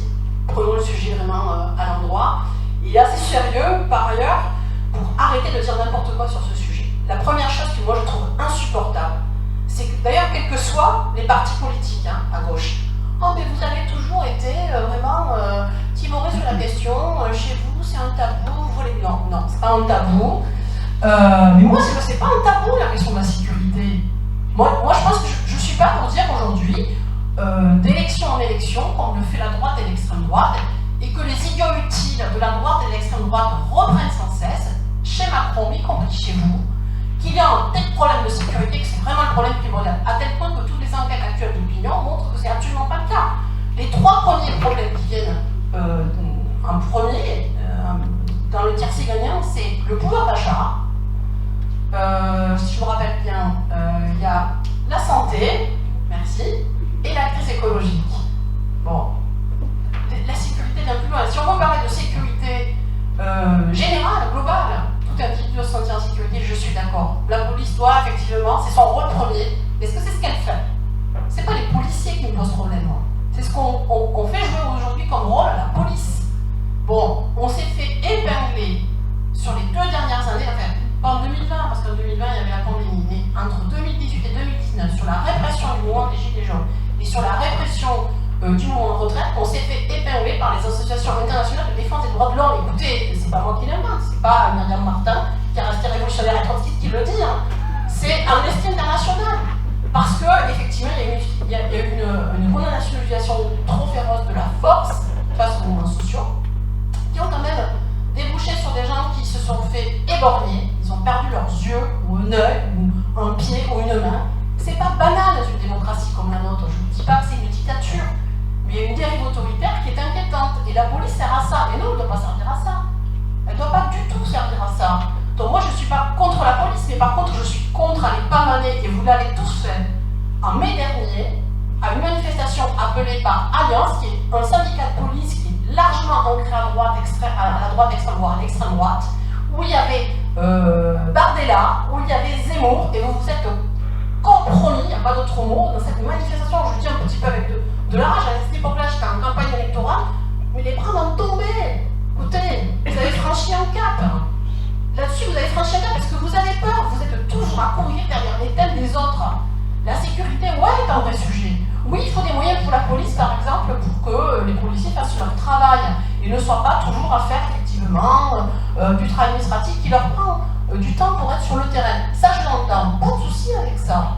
Protection des citoyens. On nous a expliqué récemment, M. Darmanin, bref, qui explique, oui, les violences ont augmenté. Mais sur ces violences, le chiffre, en fait, de ces violences, effectivement, est assez important sur les personnes. Les violences physiques, hein, je ne parle pas d'agression, de vol, etc. Je parle pas de délit. Les violences physiques ont augmenté, mais les trois quarts, c'est les violences faites aux femmes. Bon, qu'est-ce qu'il a fait le gouvernement par rapport à ça? Peanuts devait être une cause du quinquennat, il n'a rien fait. Or, là aussi, il faut mettre des moyens, il faut former les gens, il faut former les policiers, il faut aider les associations, il faut des structures d'accueil. Quand j'ai rencontré des associations dans le Lot, encore une fois en campagne électorale, il y avait 15 places d'accueil pour les violences faites aux femmes. L'association était débordée, elle ne savait pas comment faire. C'est ça qu'il faut faire, il faut former les policiers. C'est un de vos députés sur la mandature Hollande, sur le quinquennat Hollande, qui disait alors, je crois que c'est Pouria, qui était un des rares honnêtes, qui disait il y a un problème sur le rôle qu'on fait tenir à la police et sur la chaîne de commandement. Y compris, il y a des policiers qui l'ont dit qu'il y avait des problèmes sur la chaîne de commandement, sur ce qu'on fait faire. Moi, j'ai assisté parce que je l'ai vécu. Je pense que ici, on doit être au moins deux à l'avoir vécu. Mais la répression féroce des manifestations en avril 2019, lorsque les lois sécuritaires, les premières lois sont passées, où on nous empêchait de manifester. On n'allait pas casser, hein, je n'allais pas jeter des cailloux sur les CRS, on nous empêchait de manifester. C'est un problème, ce n'est pas le rôle de la police. Il y a un problème, y compris du maintien de l'ordre tel qu'il est aujourd'hui mené dans ce pays. Il faut effectivement recentrer, sans nous faire une police de proximité. On en a besoin. Voilà, une police de proximité qui soit à l'écoute de nos concitoyens. Et puis il faut donner les moyens à la justice. Et pas expliquer les moyens à la justice pour bien fonctionner. Pas pour devenir encore plus sévère, parce qu'elle est sévère, contrairement encore une fois à ce qui est dit. Il faut aller écouter les éducateurs PJ là-dessus. On raconte n'importe quoi. C'est de la surenchère à droite de l'extrême droite, donc on ne met pas dans le panneau quand même. C'est de la surenchère là-dessus. Or, aujourd'hui, on a besoin de justice qui fonctionne de manière décente. D'abord pour répondre aux besoins des justiciables, des gens qui portent plainte, qui attendent parfois des années avant d'avoir un rendu de la justice, qui a un vrai problème. Mais qui c'est qui a pété la justice? C'est sérieux, quoi. Qui est-ce qui a cassé l'ensemble de ces services publics, en particulier celui de la justice? C'est la droite, c'est vrai, mais vous n'avez pas rétabli. Vous n'avez pas rétabli les moyens qu'il fallait rétablir. Et je vous dis à vous deux, parce qu'il y a des moments où vous avez quand même gouverné ensemble. Donc, je dis vous deux, évidemment, vos partis. Bon. Donc, il faut vraiment être sérieux sur cette question-là. Et oui, on a un problème aujourd'hui avec l'appréciation de ce que doit être la police. Oui, il y a des pays en Europe, alors il faut regarder, qui n'agissent pas de la même manière que nous, qui n'applaudissent pas comme nous, qui ne sont pas armés. Alors, je ne dis pas qu'il ne faut pas armer. Hein. Franchement, mon débat là-dessus, il n'est pas du tout arrêté, etc. C'est compliqué et je ne suis pas pour que les policiers se fassent tuer. Je suis pour qu'ils jouent leur rôle de protection des citoyens. Et je pourrais même, et je vais m'arrêter là, donner un exemple personnel ici à Toulouse qui montre que, y compris quand leur travail pourrait être fait, c'est-à-dire d'arrêter des gens qui sont violents, qui ont rien à voir avec les manifestants, hein, ou de protéger des femmes, parce que les exemples on en a tous en fait, hein, mais ça ne se fait pas. Donc il faut vraiment interroger le rôle de la police. Protection des citoyens, police de proximité, oui, mais arrêtons d'être un démago là-dessus et de faire croire qu'il y a un tel problème de sécurité aujourd'hui qu'il faut défendre la police coûte que coûte. Et nous, on est pour une organisation indépendante vis-à-vis des bavures. Il y a des bavures dans ce pays, ce sont des bavures avérées, et les policiers ne sont jamais punis. C'est un problème pour la justice, la démocratie, c'est un problème. Je ne parle pas des contrôles aux faciès qu'on devait aussi sur lequel on devait agir et sur lequel vous n'avez pas agi non plus. Oui, c'est vrai que bon, déjà moi j'étais pompier en fait plusieurs années, maintenant je ne le suis plus à cause d'un problème de santé, mais ça m'énerve d'assimiler les pompiers aux policiers. Pour moi ça n'a rien à voir. Quand les pompiers sont allés manifester, les flics ils sont allés leur mettre des coups de matraque sans souci. T'as des pompiers où tu l'es, je sais pas, tu comprendras. Par exemple, les flics qui ont tué Adama, ils ont dit qu'ils l'ont mis en PLS avec des menottes, en position latérale de sécurité. On connaît qu'est-ce que c'est la position latérale de sécurité, avec des menottes et comme ça, le ventre, comme ça. C'est scandaleux. Et moi, ancien pompier, en fait, je partage pas. Et c'est une opération assez dégueulasse. C'est-à-dire comme si les pompiers c'est normal que la population les aime, que la population soit critique des flics, je le comprends, et c'est pas les mêmes institutions, c'est pas les mêmes. Donc déjà, je partage pas ça. Après, sur la question, je vais essayer de répondre, elle est intéressante, même si ce genre de question, d'une certaine manière, dans le débat politique, je pense que c'est un pare-feu pour éviter toute critique de l'institution policière.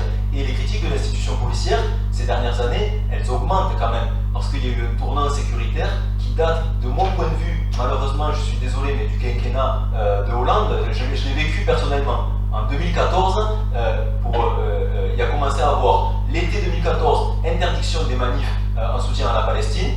Après, Rémi Fraisse est mort sur la ZAD de Sivens, tué par la gendarmerie. On a manifesté à Toulouse en octobre-novembre, je pense que c'était, on a manifesté, et c'était le laboratoire de la répression. C'était chaque manif une manière différente de réprimer. Une fois on nous menace, une fois on nous accompagne, une fois on nous tape dessus avant qu'on ait commencé à manifester. C'était ça, on l'a vécu. Moi j'ai mon camarade qui s'appelle Gaëtan aussi, qui a pris peine de prison ferme pour avoir manifesté. Parce qu'en fait, la police, quand il t'attrape en manif et qu'il te tape dessus, après il faut leur trouver une raison pour justifier le truc.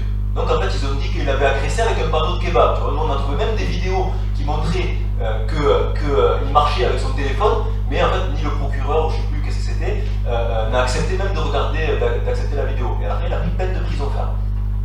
Donc ça c'est la réalité.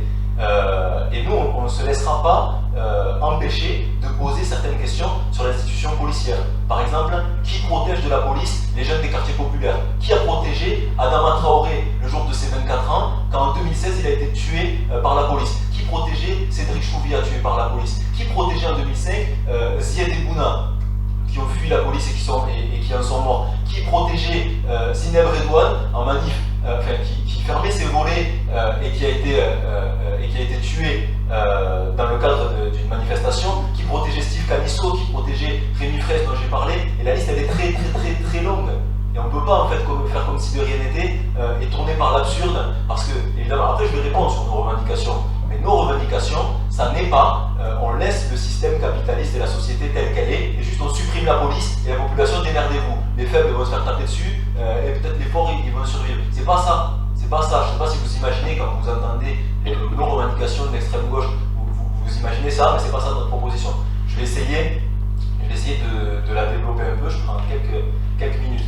Pour nous, l'institution policière, c'est un pilier du capitalisme, c'est un pilier central du système capitaliste. Son rôle, sa fonction, c'est le maintien de l'ordre, c'est le maintien d'un ordre capitaliste, d'un ordre social, avec toutes les inégalités dont on a parlé depuis tout à l'heure. D'ailleurs, j'en veux pour preuve que c'est le seul service public qui n'a pas de coupe budgétaire, mais qui au contraire a des hausses de budget, plus de moyens à chaque fois, etc. Et je voudrais retourner la question déjà, il y a plein de pays, plein de gouvernements, etc., qui donnent plus de flics, plus de moyens pour les flics, plus de répression. À quel moment, dites-moi, à quel moment ça a résolu les problèmes de violence qu'il y a dans la société, d'insécurité ou de ce que vous voulez? À quel moment? Jamais. Jamais. On va discuter de nuances. Et nous, je pense qu'on a un programme qui essaye de s'attaquer à la racine des problèmes, donc je vais y revenir. Mais, je vais dire deux choses. D'abord, notre programme social et notre critique au capitalisme, je pense que d'une certaine manière, c'est un programme qui s'attaque aux racines des problèmes d'insécurité. Pourquoi? Parce qu'on vit dans une société qui met tout le monde en concurrence, qui crée énormément de misère, qui crée énormément de violence. Et sur ce terrain-là, c'est un terrain ultra favorable à ce que naissent en fait différentes agressions, violences, etc. Donc notre programme social, d'une certaine manière, est un programme conséquent, beaucoup plus conséquent que les programmes qu'on entend ici et là, contre l'insécurité, parce qu'il s'attaque aux racines, aux causes profondes du problème. Donc ça c'est la première chose. La deuxième, c'est, oui, mais alors, est-ce que vous voulez supprimer l'institution policière et quand vous aurez fait la révolution, il n'y aura rien du tout? Alors nous, la manière qu'on a de poser la question, c'est de dire, on croit dans l'auto-activité, dans l'auto-organisation des gens. On pense que les gens ils sont capables de s'auto-organiser sur un certain nombre de questions, soit dans des moments de lutte de classe intense, où les gens ils sont capables de prendre leurs affaires en main, et nous c'est notre perspective, mais même sans parler de ça, au moment du Covid, on a vu dans les quartiers populaires des gens des quartiers qui se sont auto-organisés pour faire de la distribution alimentaire. Entre parenthèses, qui est venu les empêcher et les réprimer? C'est la police. Et la police, ils sont pas. Je ne sais pas si quelqu'un croit ici que la police, sa fonction, c'est sauver la veuve et l'orphelin, mais ce n'est pas vrai. La police, elle fait de la constatation après coup sur les questions d'agression, et même, c'est pire que ça même. Sur les questions de violence sexiste et sexuelle, c'est pire que de la constatation après coup. c'est qu'en fait, elles vont te décourager de poser ta plainte, ils vont traiter de pute la meuf qui s'est fait violer, comme on a vu en fait récemment. C'est ça en fait le rôle de la police. Et on a plein. Et après, nous, et son rôle de maintien de l'ordre, je sais pas, moi comme ouvrier, je l'ai vécu, on a fait notre première grève en 50 ans dans l'usine où j'étais, il n'y avait ni grève ni syndicat. Et j'ai un collègue ici, je suis fier qu'il soit venu et qui nous a aidé à animer la grève, Simon. Et on a fait cette grève-là, c'est très dur dans une boîte où ça s'est jamais fait, etc. Qui on a eu comme seul interlocuteur, ni la direction, ni les chefs, ni la hiérarchie, on a eu une voiture de la gendarmerie qui est venue nous mettre un coup de pression sur la grève à des gens qui pourtant ne sont pas de quartier populaire, n'ont pas d'expérience, n'ont jamais fait d'expérience de la police, et les renseignements généraux qui m'ont appelé le soir du premier jour de grève pour me dire est-ce qu'on ne pourrait pas avoir des informations. Non, vous ne pouvez pas avoir d'informations, donc on n'a pas répondu à ça. Mais voilà, je vais terminer juste avec une chose. On pense que les gens, ils sont capables de s'auto-organiser, soit pour la distribution alimentaire, comme je l'ai dit tout à l'heure, mais s'ils sont capables de s'organiser pour ça, ils sont capables de s'organiser pour tout, y compris en fait pour édicter des règles et les faire appliquer. Et les faire appliquer et se défendre physiquement, etc. Sur un piquet de grève, dans les grandes grèves, etc. qu'il y a eu, ça s'est passé. C'est-à-dire, en fait, dans une grève, tu décides démocratiquement en assemblée générale avec tes collègues, avec les collègues d'autres boîtes, etc. Ça dépend où est-ce que ça en est dans le processus de vie de classe, on va dire. Mais si tu décides, en fait, la distribution alimentaire, comment tu organises ta caisse de grève, etc., tu peux aussi décider comment tu te protèges physiquement des fachos qui vont venir casser ton piquet de grève, etc. Voilà, ça, j'essaie de l'expliquer simplement, mais notre perspective, elle n'est pas rien, elle est en fait que les gens ils s'auto-organisent et prennent en main leurs affaires, et dans leurs affaires, il y a aussi celle-là. C'était sur d'autres thèmes, mais parce qu'il nous reste plus beaucoup de temps, donc je ne sais pas si on peut directement poser des questions. Peut-être parler directement de la campagne présidentielle. Voilà. Donc on a vu qu'il y avait plusieurs candidats, notamment par exemple Anima Mercadi, qui est aujourd'hui représenté par la campagne présidentielle, mais aussi d'autres comme Jean-Luc Mélenchon ou Marine Le Pen, qui ont eu du mal à recueillir les parrainages qui sont nécessaires pour pouvoir être élus, pour pouvoir déjà se présenter comme candidat. Il y a plusieurs solutions qui ont été proposées. Il y a par exemple François Bayrou qui proposait de faire une banque de parrainage, Ségolène Royal qui a proposé qui a une idée d'obliger les élus à parrainer les candidats. Donc justement, est-ce que vous pensez qu'il faille réformer le système actuel de parrainage? Oui, allez-y. Il passe pas. Et Il y ben, a Jadot qui était hier à la télé. ouais, après, sur cette question-là, comme sur beaucoup d'autres, en fait, la question, c'est qu'on n'a pas encore le programme qui est totalement sorti, puisqu'on a mis en place un processus citoyen pour travailler sur les questions des institutions et de la démocratie, avec des personnes tirées au sort qui sont abstentionnistes depuis longtemps, etc., et qui permettent de travailler ça. On fait aussi des événements partout en France, en fait, des cafés des possibles, on appelle ça, pour faire remonter les éléments et finaliser la partie institution, démocratie, etc., de tout ça. Donc sur ce coup-là, en plus, Yannick Jadot s'est un peu avancé, vu que c'est son point de vue à lui, mais c'est pas celui du projet en lui-même, ce qu'il a sorti hier, je crois, vu que le projet en lui-même, sur ce point-là, n'est pas encore finalisé. Donc je ne peux pas y répondre, mais personnellement, ça me pose beaucoup de questions, effectivement, ce système de parrainage, que ça passe par encore des intermédiaires, qui sont souvent quand même des notables locaux, etc. Donc ça entretient un certain système. Donc évidemment, ça pose énormément de questions, mais je ne peux pas vous donner la réponse du programme de cette présidentielle. Alors, il y a 22 ans, le Parti Socialiste a déposé une proposition de loi visant à modifier ce système de parrainage. Donc c'était 250 parrainages d'élus et 150 000 parrainages citoyens, qui a été rejeté par la droite, par la majorité, par le Modem, par François Bayrou, qui propose aujourd'hui de faire sa banque de parrainage. À quel titre d'ailleurs il le propose? Je pose la question. C'est un peu lunaire. Alors, moi je trouve normal que des candidats qui sont aujourd'hui à plus de 10% dans les sondages puissent être candidats.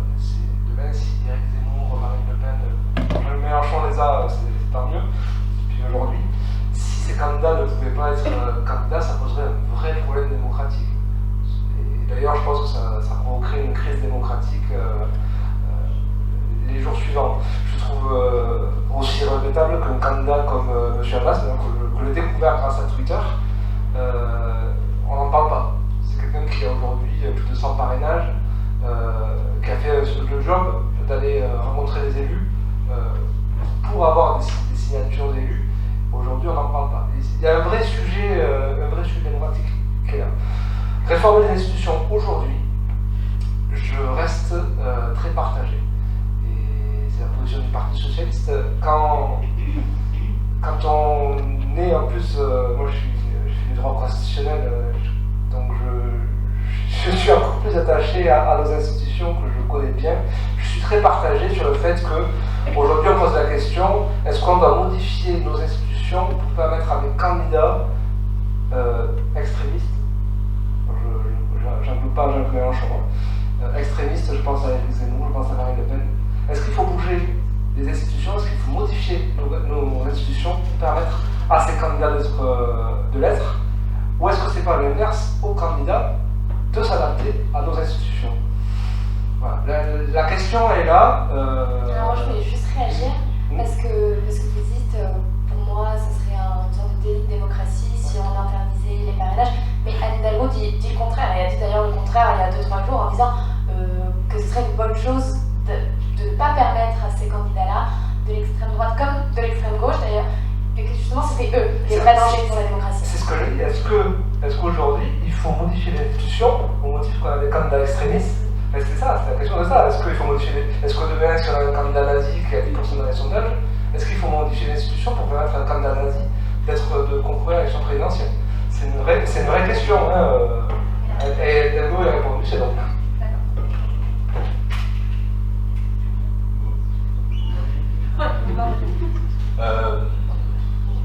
Quelle hypocrisie déjà.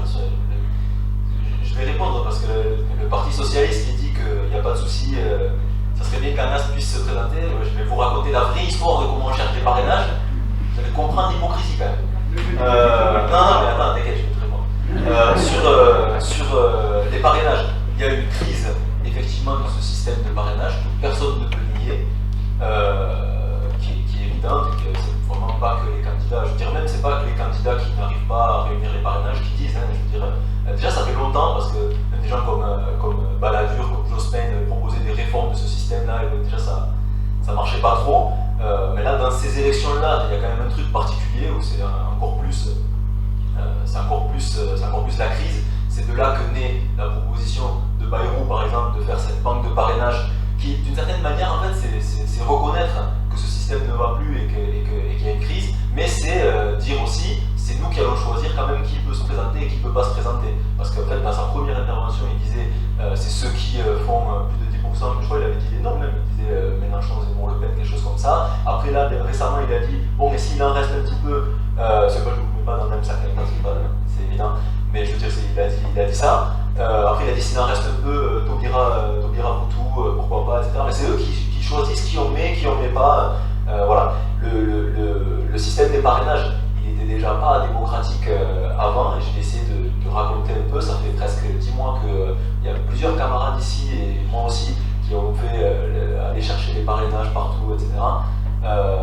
Mais pour une candidature comme la nôtre, que j'ai essayé de présenter tout à l'heure, c'est-à-dire un ouvrier jeune qui ne s'était jamais présenté avant, qui a des positions radicales, un ouvrier issu de l'immigration maghrébine, ce qui veut dire en fait énormément, je ne sais pas si tout le monde connaît toutes les attaques qu'on a prises de l'extrême droite. En fait, ils nous ont fait dès le début, premier meeting qu'on fait, meeting de lancement de la campagne, l'extrême droite fait une polémique parce qu'on n'a pas de drapeau bleu, blanc, rouge dans le meeting. C'est-à-dire l'extrême gauche, ça fait des dizaines d'années, n'a jamais eu de drapeau bleu, blanc, rouge dans les meetings, mais là on est en train de présenter un arabe, donc en fait à l'arabe on lui demande pourquoi t'as pas de drapeau bleu, blanc, rouge dans tes meetings. Et ça fait une énorme polémique. Après sur les réseaux sociaux, tout est monté en épingle par l'extrême droite avec le hashtag Anaskasi remigration, rentre chez toi, menace à la famille, menace à tout, c'est comme ça que ça s'est passé. Anas c'est le seul candidat que quand en fait il veut faire une conférence à la Sorbonne, il y a l'extrême droite, c'est Génération Identitaire qui avait été dissous, mais en fait les lois c'est un bout de papier, donc en fait ils se sont recréés, ils s'appellent les Natifs, et leur première activité politique à les Natifs, c'est de faire une affiche avec la tête d'Anas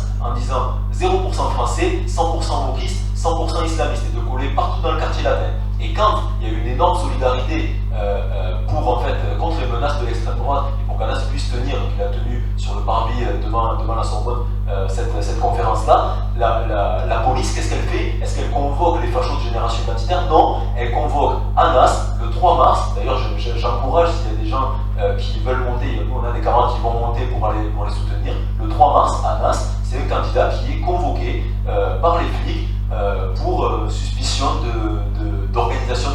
légal, quelque chose comme ça. Donc vous voyez, ça c'est la candidature d'Anas qu'on veut présenter. Et après, il y a des polémiques même qui ne viennent pas de l'extrême droite. Il y a un article par exemple qui est sorti, la maire de Flacourt aurait été harcelée par les gens qui vont chercher les signatures, et nous on a dû faire un démenti avec des screenshots des SMS où la meuf elle est très gentille, elle dit il n'y a pas de souci, passez tel jour, etc.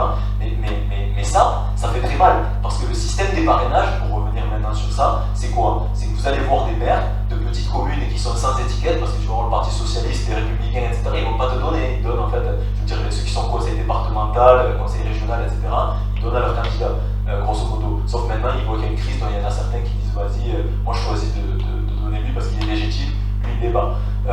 Mais aller chercher les parrainages, c'est ça. Mais quand tu vas chercher les parrainages, nous ça fait des mois qu'on fait ça, c'est très difficile, les gens ne veulent pas parrainer parce qu'en plus, c'est pas anonyme. Donc ils vont se dire, il y a des pressions. Par exemple, il y a énormément de maires, je vous raconte la vérité, énormément de maires qui disent moi j'ai pas d'étiquette, je suis une petite commune et les subventions qui viennent du conseil départemental, régional, etc. Et ici, c'est une région tenue par le Parti Socialiste, clairement, c'est comme ça que ça se passe. Et B, le Parti Socialiste, peut-être ma subvention, ça va être chaud de l'avoir pour faire la route, pour faire l'école, pour faire machin. C'est comme ça que ça se passe. C'est pour ça que je dis c'est hypocrite. Parce que nous, en fait, le principal obstacle qu'on s'est pris, c'est ça. C'est-à-dire je vais voir des maires de petites communes, donc ce sont des gens qui travaillent, c'est des agriculteurs, il y en a des tourneurs-fraiseurs comme moi, on sympathise, on parle, etc. On a les mêmes vies.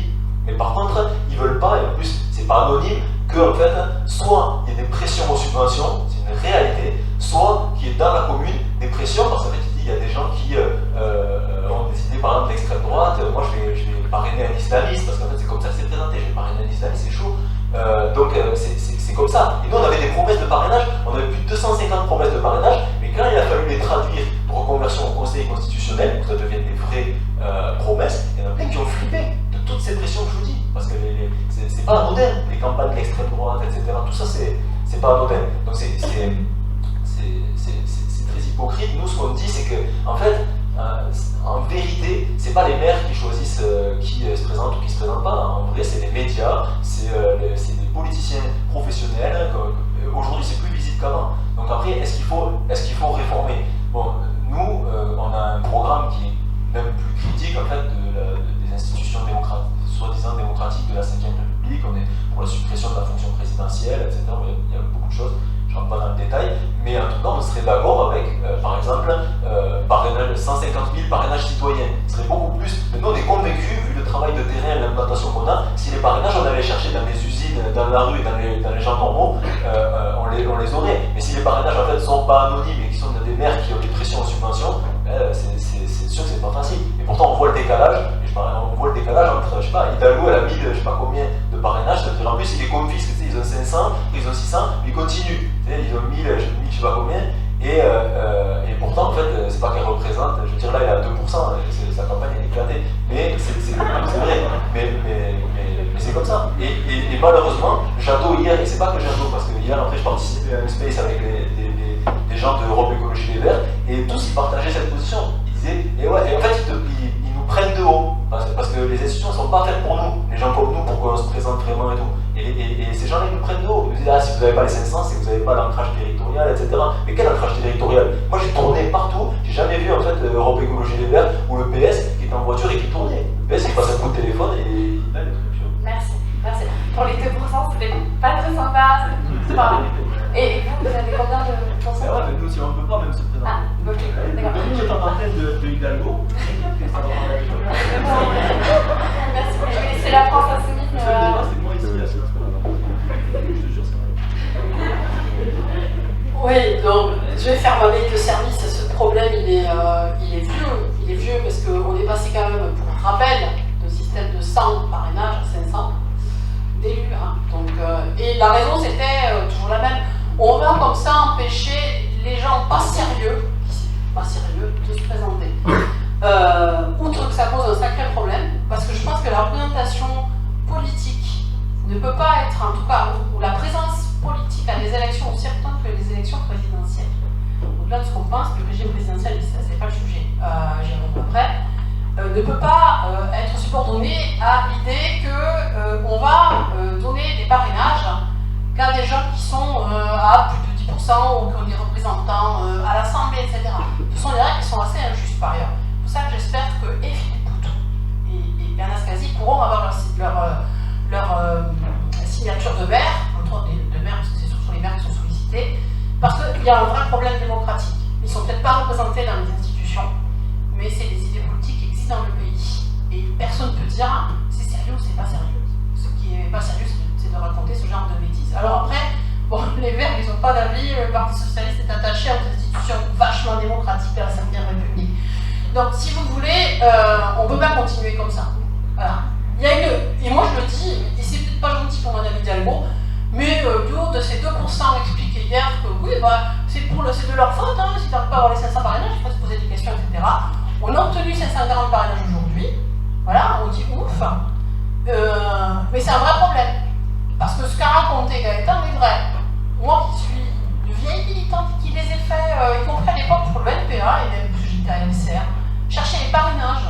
Quand vous avez par ailleurs une région qui soit tenue par le Parti Socialiste ou LR, parce que ce sont les deux partis de pouvoir qui ont le plus des réseaux, c'est évident, les élus locaux, selon la région dans laquelle vous êtes, selon les tactiques des uns et des autres, hein, est-ce que je vais pousser à donner le parrainage à un parti à la gauche du PS, à l'angle du PS, ou inversement, le PS, je ne vais pas donner des parrainages à des individus qui pourraient me gêner du point de vue électoral, ça existe. Et y compris ça existe encore aujourd'hui, parce que, je vais dire, je ne vais pas donner les noms, mais j'ai quelques connaissances encore au Conseil régional Occitanie, et les élus régionaux n'ont pas osé donner leur parrainage de peur de pression de la présidente de région. C'est un problème démocratique, ça quand même, et c'est pas quand même glorieux pour les institutions. Ça, c'est le premier problème qui existe. Le deuxième problème, c'est que c'est vrai qu'on fait jouer au moins un rôle qu'ils ne comprennent pas toujours, notamment les petits élus. On leur dit oui, mais c'est votre rôle, etc. Ils ont l'impression, et ça c'est depuis que l'anonymat aussi, c'est notre réforme qui a encore pu handicaper la recherche de signature. L'anonymat a été levé, bah, ces élus qui se disent bah ouais, dans l'opinion publique, dans la vie politique du pays, ces courants existent. Mais si je les donne, ça va se voir. Si je donne ma signature, ça va se voir. Donc ça c'est un deuxième problème. Il y a une confusion entre soutien et en fait rôle démocratique des élus. Et tout ça ne fonctionne plus. Plus les pressions là-dessus, c'est une catastrophe démocratique. Et alors, je peux vous dire, à mon avis, que ça ne réconcilie pas nos concitoyens avec les institutions de la Ve République. Donc il faut en changer. Alors, outre que nous, on est pour la 6e, on est pour une constituante, on est pour abattre ce régime présidentiel. Nous, on le fera. Je sais que c'est quelque chose qui est dit au Parti Socialiste sur les critiques de la Ve République, mais vous êtes comme les autres mauvais dedans et vous n'êtes pas sortis. Mais il faut changer effectivement de modalité, y compris parce que nous, on a des représentants à l'Assemblée, hein. On rentre dans les critères, on est à plus de 10% dans les sondages, on rentre dans les critères, mais ceux qui sont en deçà doivent aussi pouvoir se présenter si leurs idées existent dans le pays. Bien, donc, parce que moi je suis pour la démocratie, je suis pour la proportionnelle intégrale, ce que vous n'avez jamais fait non plus. Et penser qu'on va empêcher les idées extrême droite de grandir ou de nuire, en les empêchant de se présenter, ou en refusant la proportionnelle, parce que comme ça ils n'ont pas de représentants, c'est absolument absurde. C'est le contraire qui s'est passé depuis des années. On les a victimisés. On ne les a pas empêchés d'avoir des élus, y compris au Parlement. Ils ont des élus locaux, etc. Combattre l'extrême droite, c'est combattre ses idées, c'est avoir des réponses sociales, c'est avoir des réponses alternatives au système, parce que malheureusement, on le sait, parce que l'histoire le dit, la désespérance nourrit ce vote-là. Parce que ces partis ont des réponses, bien sûr, violentes, fascistes, fascisantes, mais ils ont des réponses simplistes qui peuvent parfois faire croire qu'ils ont des solutions. Donc c'est pas comme ça qu'on combattra l'extrême droite. C'est pas les empêchant de se présenter. Vous allez là les victimiser encore plus que ce qu'on a fait par le passé. Donc nous, on est pour un parrainage citoyen, au moins de 150 000 citoyens. Et effectivement, on va aller chercher partout nos citoyens. Voilà. Il y en a, on est tous des citoyens. On peut avoir un avis sur un mouvement politique et le soutenir. En plus, ça serait une démarche, moi je pense, qui renouerait un petit peu avec la politique et qui ferait effectivement du bien à la politique dans ce pays, à l'idée que, ma foi, la politique c'est une question de tous. C'est pas une affaire de politicard, c'est pas une affaire de spécialistes, c'est pas une affaire de carriéristes, c'est une affaire de tous. Donc ça serait une bonne solution, et nous on appelle effectivement de nos voeux cette réforme qui serait une réforme juste. Alors si on n'avait pas, si la perspective par ailleurs parce qu'on a aussi à retraite d'une 6e République, une autre République sociale, écologique et démocratique. Mais de toute façon, dans l'absolu, là, pour les prochaines élections, il faut faire ça. Sinon, on a un vrai problème, comme il faut mettre de la proportionnelle intégrale, parce qu'il faut représenter l'ensemble des citoyens de ce pays. Ça s'appelle la démocratie. Merci. Alors, on va finir par une réaction du Parti Socialiste, puis après, on va voir avec les étudiants s'il y a des questions, puisque on doit laisser la salle bientôt. Donc, voilà. Très bien, j'ai compris que c'était ma soirée ce soir. C'est pas grave. Non, simplement juste pour rebondir sur, pour parler de remettre finalement le parrainage anonyme. Je suis pas sûr que ce soit la solution. Aujourd'hui, on parle de transparence de la vie politique, et là, vous nous dites, ben non, on rendait finalement opaque le parrainage des élus locaux. Attention vers où on veut aller, et réellement ce que l'on veut. Et Pas de pression sur les élus alors. mais il n'y a pas de pression. Moi, je suis conseiller départemental. Soyez aussi vigilants au discours que vous véhiculez. Parce que là, on a l'impression que c'est une espèce de mafia, c'est tous pourris. Et attention, s'il y a un élu local. Mais non. Ce sont les noms des maires qui nous ont dit ça. Et ici, t'as plein de jeunes qui sont allés chercher le parrainage.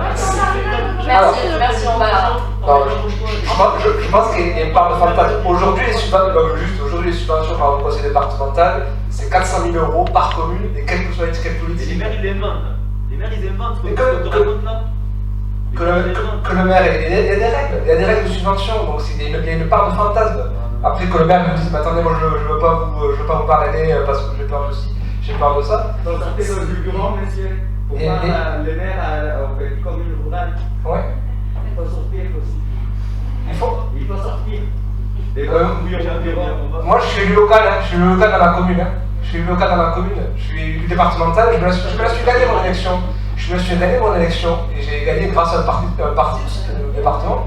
Et je veux dire, si aujourd'hui Jean-Luc Mélenchon a galéré d'avoir la signature, et c'est aussi peut-être parce qu'il y a eu un loupé au niveau des élections territoriales, départementales, régionales. C'est aussi qu'à un moment. Donc il faut des citoyens et pas des élus. Non, mais il faut aussi savoir s'interroger sur soi-même. C'est-à-dire pourquoi j'ai pas des logos? Est-ce que c'est parce que.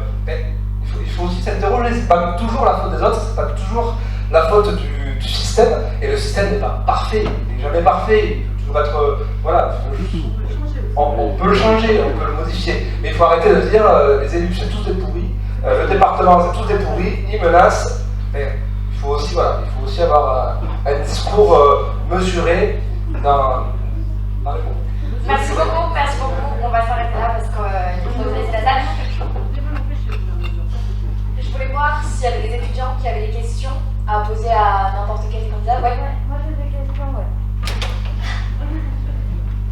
Merci. Alors déjà, j'approuve pas du tout ce que vous venez de dire au Parti Socialiste. Tout ce que vous dites, c'est légitimer le système actuel et les institutions. Parce que vous dites, ouais, le système va parfait, on peut le changer et tout ça. Donc vous vous reposez sur le fonctionnement de l'institution. Donc effectivement, on n'est pas dans les mêmes idées. Moi, ce que je voulais poser comme question, en fait, c'est que vous avez parlé, donc je m'adresse à Lucas, vous avez parlé des violences sexistes et sexuelles faites aux femmes, mais ok, maintenant le mot féminicide est reconnu dans les médias, donc on a avancé là-dessus. Mais en termes de féminisme, on est quand même assez loin encore d'avoir les acquis qu'il faut. Hein. On a un féminisme aujourd'hui en France qui n'est pas du tout dans l'inclusivité et dans la convergence des luttes. Et donc moi, je voulais avoir vos positions sur des sujets qui encore aujourd'hui, même à gauche, posent problème pour les femmes. C'est-à-dire, c'est quoi votre position sur les femmes musulmanes qui se prennent plein la gueule? On l'a vu avec notamment les hijabeuses ou l'interdiction de porter le voile pour les compétitions sportives, ce qui est de l'islamophobie pure et dure. Donc ça, je voulais avoir votre avis là-dessus. Je voulais aussi avoir votre avis sur le travail du sexe, parce que ça aussi on n'en parle pas, mais c'est des femmes précaires qui prennent aussi leur vie en main pour essayer de s'en sortir. Et si on n'arrête pas le capitalisme, on les aidera pas non plus, et elles ont des droits, donc comme tous les travailleurs et les travailleuses, on doit les défendre. Donc quels sont vos avis sur le travail du sexe? Parce que je me suis déjà renseignée sur les programmes, et il n'y en a pas beaucoup qui portent leur voix. Et aussi, quels sont vos avis sur les personnes transgenres revendiquer leurs droits, parce qu'on voit encore aujourd'hui qu'il y a de gros problèmes pour toutes les femmes trans et les personnes intersexes qui subissent des mutilations, qui ont encore des problèmes pour se faire reconnaître à l'état civil. Et moi je trouve que c'est encore des populations, et encore on parle pas de validisme, mais on a aussi la déconjugalisation, j'arrive pas, de l'AAH qui a été refusée par le gouvernement, qui rend les personnes non valides dépendantes de leurs partenaires. Et moi je trouve que c'est des sujets qui ne sont pas encore bien mis en avant en France, et pourtant ces personnes-là elles existent, c'est aussi des personnes qui valent rien aux yeux de la société. Donc moi je voulais aussi avoir vos avis sur ces communautés-là. Merci. Une autre question, avant que je le démarre, il y a un micro qui...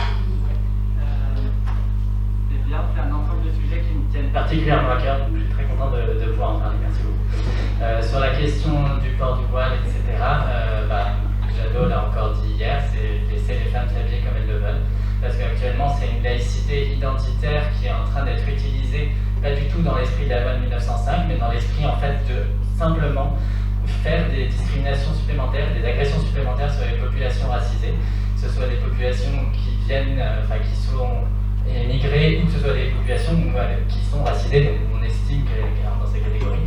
Donc clairement, c'est un sujet fondamental et évidemment, on est pour laisser les femmes voilées faire du foot, il n'y a pas de question là-dessus. Sur la question des travailleurs et travailleuses du sexe, c'est plus compliqué parce que c'est un énorme sujet de débat, même au sein du féminisme. Personnellement, j'ai bossé avec les travailleuses du sexe, donc clairement, c'est un sujet où je pense que l'accès au droit est une priorité et il faut mettre le paquet là-dessus. Mais j'avoue qu'au sein du parti, même si on a beaucoup de travailleurs et travailleuses du sexe ou anciens qui travaillent avec nous et qui sont dans nos cercles d'écologie des Verts, c'est un sujet, on a un certain nombre de personnes sensibilisées sur la question, mais on a aussi un certain nombre de personnes qui n'ont pas le même parcours militant féministe, on va dire, et qui n'ont pas le même état d'esprit, donc ça empêche de prendre des positions parfois aussi précises que ce que d'autres voudraient. Donc ça c'est quelque chose à améliorer de mon point de vue, et j'y travaille personnellement en interne comme d'autres. Et c'est un sujet de débat, ça fait partie des sujets de débat non tranchés au sein d'Europe Écologie Les Verts. Sur la question du handicap et du validisme, je trouve qu'on est encore beaucoup trop à la ramasse au sein d'Europe Écologie Les Verts. On commence à avoir déjà, on a une commission handicap qui se réveille avec des super militantes et militants. Donc c'est un truc qu'on développe et pour la présidentielle, on a quand même plus de pages sur le sujet que d'habitude. Donc j'en suis très heureux, mais il y a encore du boulot.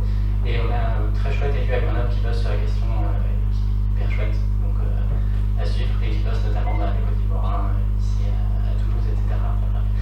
Donc question du handicap, et il y avait un autre sujet que j'ai oublié, je crois.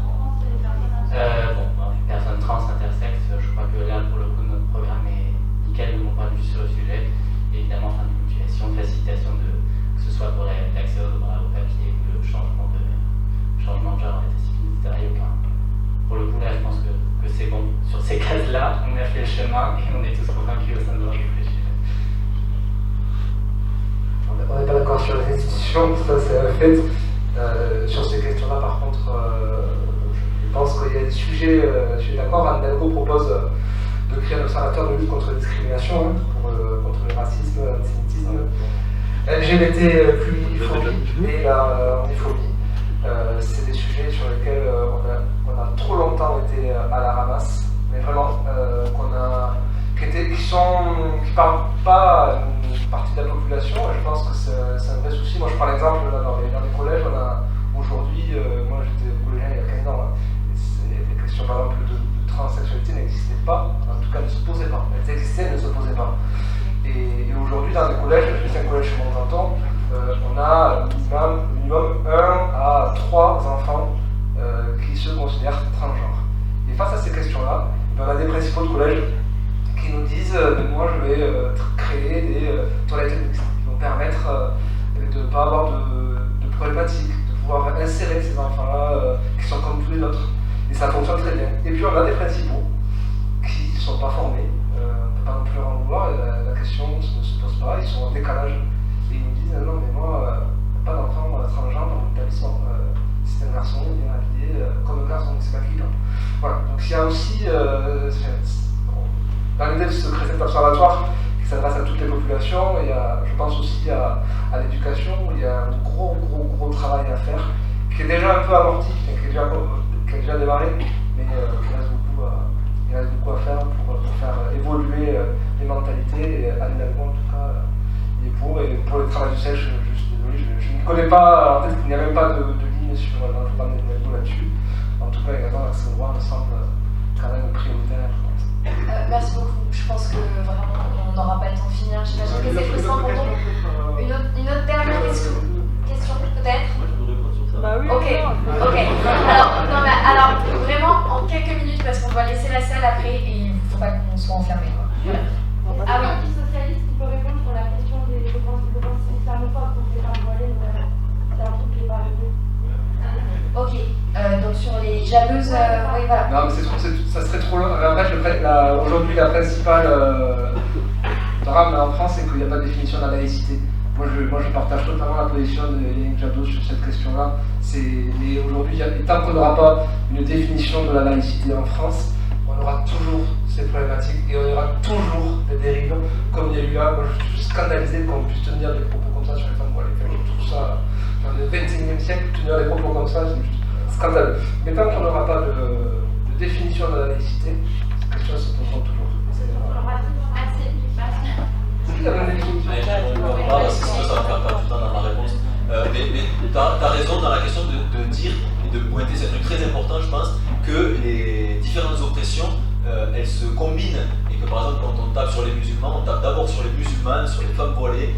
Nous on soutient à 200% le combat des hijabeuses, on est très clair là-dessus. Anas il est allé physiquement les soutenir et tout, il n'y a pas de souci. Nous on résume avec une phrase simple. Trop couverte ou pas assez, c'est aux femmes de décider. Ça c'est très simple.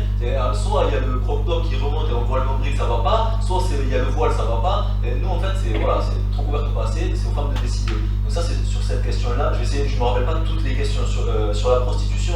Je pense qu'on est les seuls qui défendons de supprimer la loi de 2016 de pénalisation des clients. Et après on a dans le programme on a écrit quelques trucs, etc. Sur la question des trans, on est pour l'accès réel à la PMA. Qui n'est pas garantie aujourd'hui dans la loi PMA récente. On est pour la dépsychiatrisation, la liberté et gratuité des accès aux médicaments et aux soins pour les parcours de transition, qui n'est pas le cas aujourd'hui. Bon, je crois à peu près sur les questions de programme, j'ai répondu. Après, une question très importante pour nous, c'est pas que la question du programme, c'est pas des promesses qu'on vous fait au ministre de course, mais c'est comment on peut les appliquer. Nous, la question qu'on dit, c'est que si ces oppressions, elles se combinent, la réponse et nos luttes, elles doivent se combiner aussi. Il y a un problème qui est ultra important aujourd'hui, c'est que les luttes, elles sont les unes à côté des autres. Il y a la lutte antiraciste, la lutte féministe, le mouvement ouvrier, etc. Et tout le monde, en fait, lutte dans son coin, et comme ça, on n'y arrivera pas. Nous, un des trucs qu'on veut montrer, et qu'on voulait montrer, peut-être on n'aura pas les parrainages, mais qu'on veut montrer dans cette candidature, c'est ça, en fait, c'est le visage des luttes d'aujourd'hui, la jeune génération ouvrière, la jeunesse qui se bat contre le racisme, les jeunes racisés des quartiers, ceux qui se battent pour l'écologie, les femmes, etc. C'est tout ça, et on pense que c'est un cocktail explosif. Et ça, c'est pas juste des belles paroles aujourd'hui pour séduire ou pour je sais pas quoi. Nous, dans nos meetings, vous venez dans nos meetings, il y a Hassan Traoré et Youssef Brakni du comité Vérité et Justice pour Adama. Il y a en fait des familles de victimes qui sont là, qui sont présentes. Il y a Anas, évidemment, qui est un ouvrier issu des quartiers populaires, pas issu, qui vit toujours en quartier populaire. Il y a Sacha Yaropolskaya, qui est une militante transgenre féministe russe, qui est là en fait dans tous nos meetings. Il y a plein de jeunes ouvriers et ouvrières qui sont de la nouvelle génération, et voilà, notre réponse, elle doit être combinée. Je dis juste une chose, par exemple, parce que nous, c'est pas juste des élections, on fait des promesses, après on milite pas sur le terrain.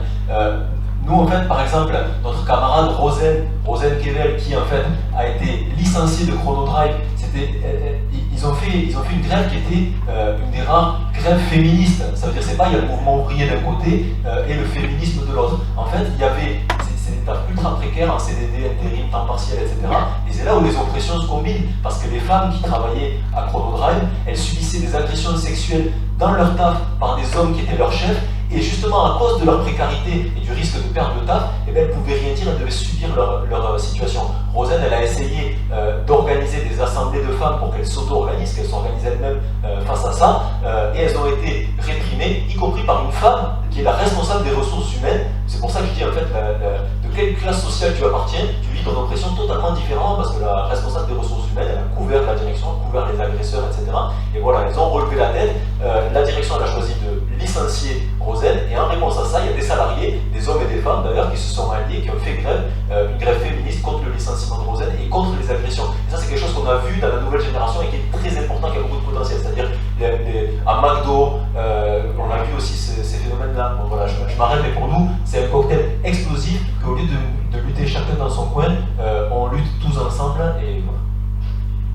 Bon, bah merci beaucoup d'avoir tous été là. Oui, pardon. En fait, c'est que par manque de temps, mais allez-y. Allez, sur ces questions-là, si je ne peux pas m'exprimer, c'est un peu dommage. Je ferai vite, c'est promis. Bon, la logique, c'est de toute façon, quel que soit le sujet, c'est plus de droit. Le sens je dirais, du progrès humain, c'est plus de droit. Et reconnaître, je vais commencer par les personnes transgenres, reconnaître des droits, éduquer, former, parce que je pense qu'effectivement, ça commence aussi par l'école et qu'il faut savoir accueillir les enfants qui peuvent se réclamer transgenres, entre autres, mais aussi aujourd'hui donner des droits et arrêter de stigmatiser, parce que c'est quand même la chose qui est la plus commune. Je fais vite, hein. Même chose par ailleurs sur le handicap, mais sur la prostitution, je vais appeler un chat, mais pour qu'il y ait des droits et qu'on protège les hommes et les femmes qui sont pour la plupart quand même obligés de se prostituer, qui sont dans la précarité d'une part au départ, mais qui sont obligés de se prostituer. Je fais partie de ceux qui pensent qu'il faut en finir avec la prostitution et qu'il faut aider les femmes à en sortir. Je parle des femmes parce qu'on parle majoritairement des femmes quand on parle de prostitution. Sur la question du féminisme, je voudrais dire un mot sur la laïcité. La laïcité, elle peut être redéfinie. Hein. Il y a la loi de 1905. Ce qui est insupportable, c'est qu'on l'utilise tout le temps dans un sens. Y compris, on se sert de la laïcité pour derrière tenir un discours stigmatisant sur les femmes et sur les femmes voilées. Mais je voudrais dire aussi une chose, je suis athée, je suis laïque. Et je me battrai toujours pour que les gens puissent croire. Je me battrai toujours aujourd'hui pour qu'on arrête d'agresser, d'inquiquiner tous nos concitoyens qui sont musulmans ou supposés l'être. Mais je me battrai aussi contre toutes les religions quand elles utilisent des outils pour asservir les femmes. Parce que je pense que c'est aussi important. Mais pour le coup, aujourd'hui, la laïcité telle qu'elle est manipulée dans la langue de certains, y compris jusqu'à gauche, je pense à la gauche, excusez-moi, qui s'est revendiqué de la gauche un temps, je pense à M. Manuel Valls, qui a un discours aujourd'hui qui est quasiment d'extrême droite, il faut faire vraiment très très attention. Moi, j'ai été victime et j'ai reçu des menaces, y compris anonymes, parce que je suis une islamo-gauchiste. Je me revendiquerai toujours de l'antiracisme. J'ai toujours été antiraciste, j'ai toujours été antifasciste, je continuerai à me battre.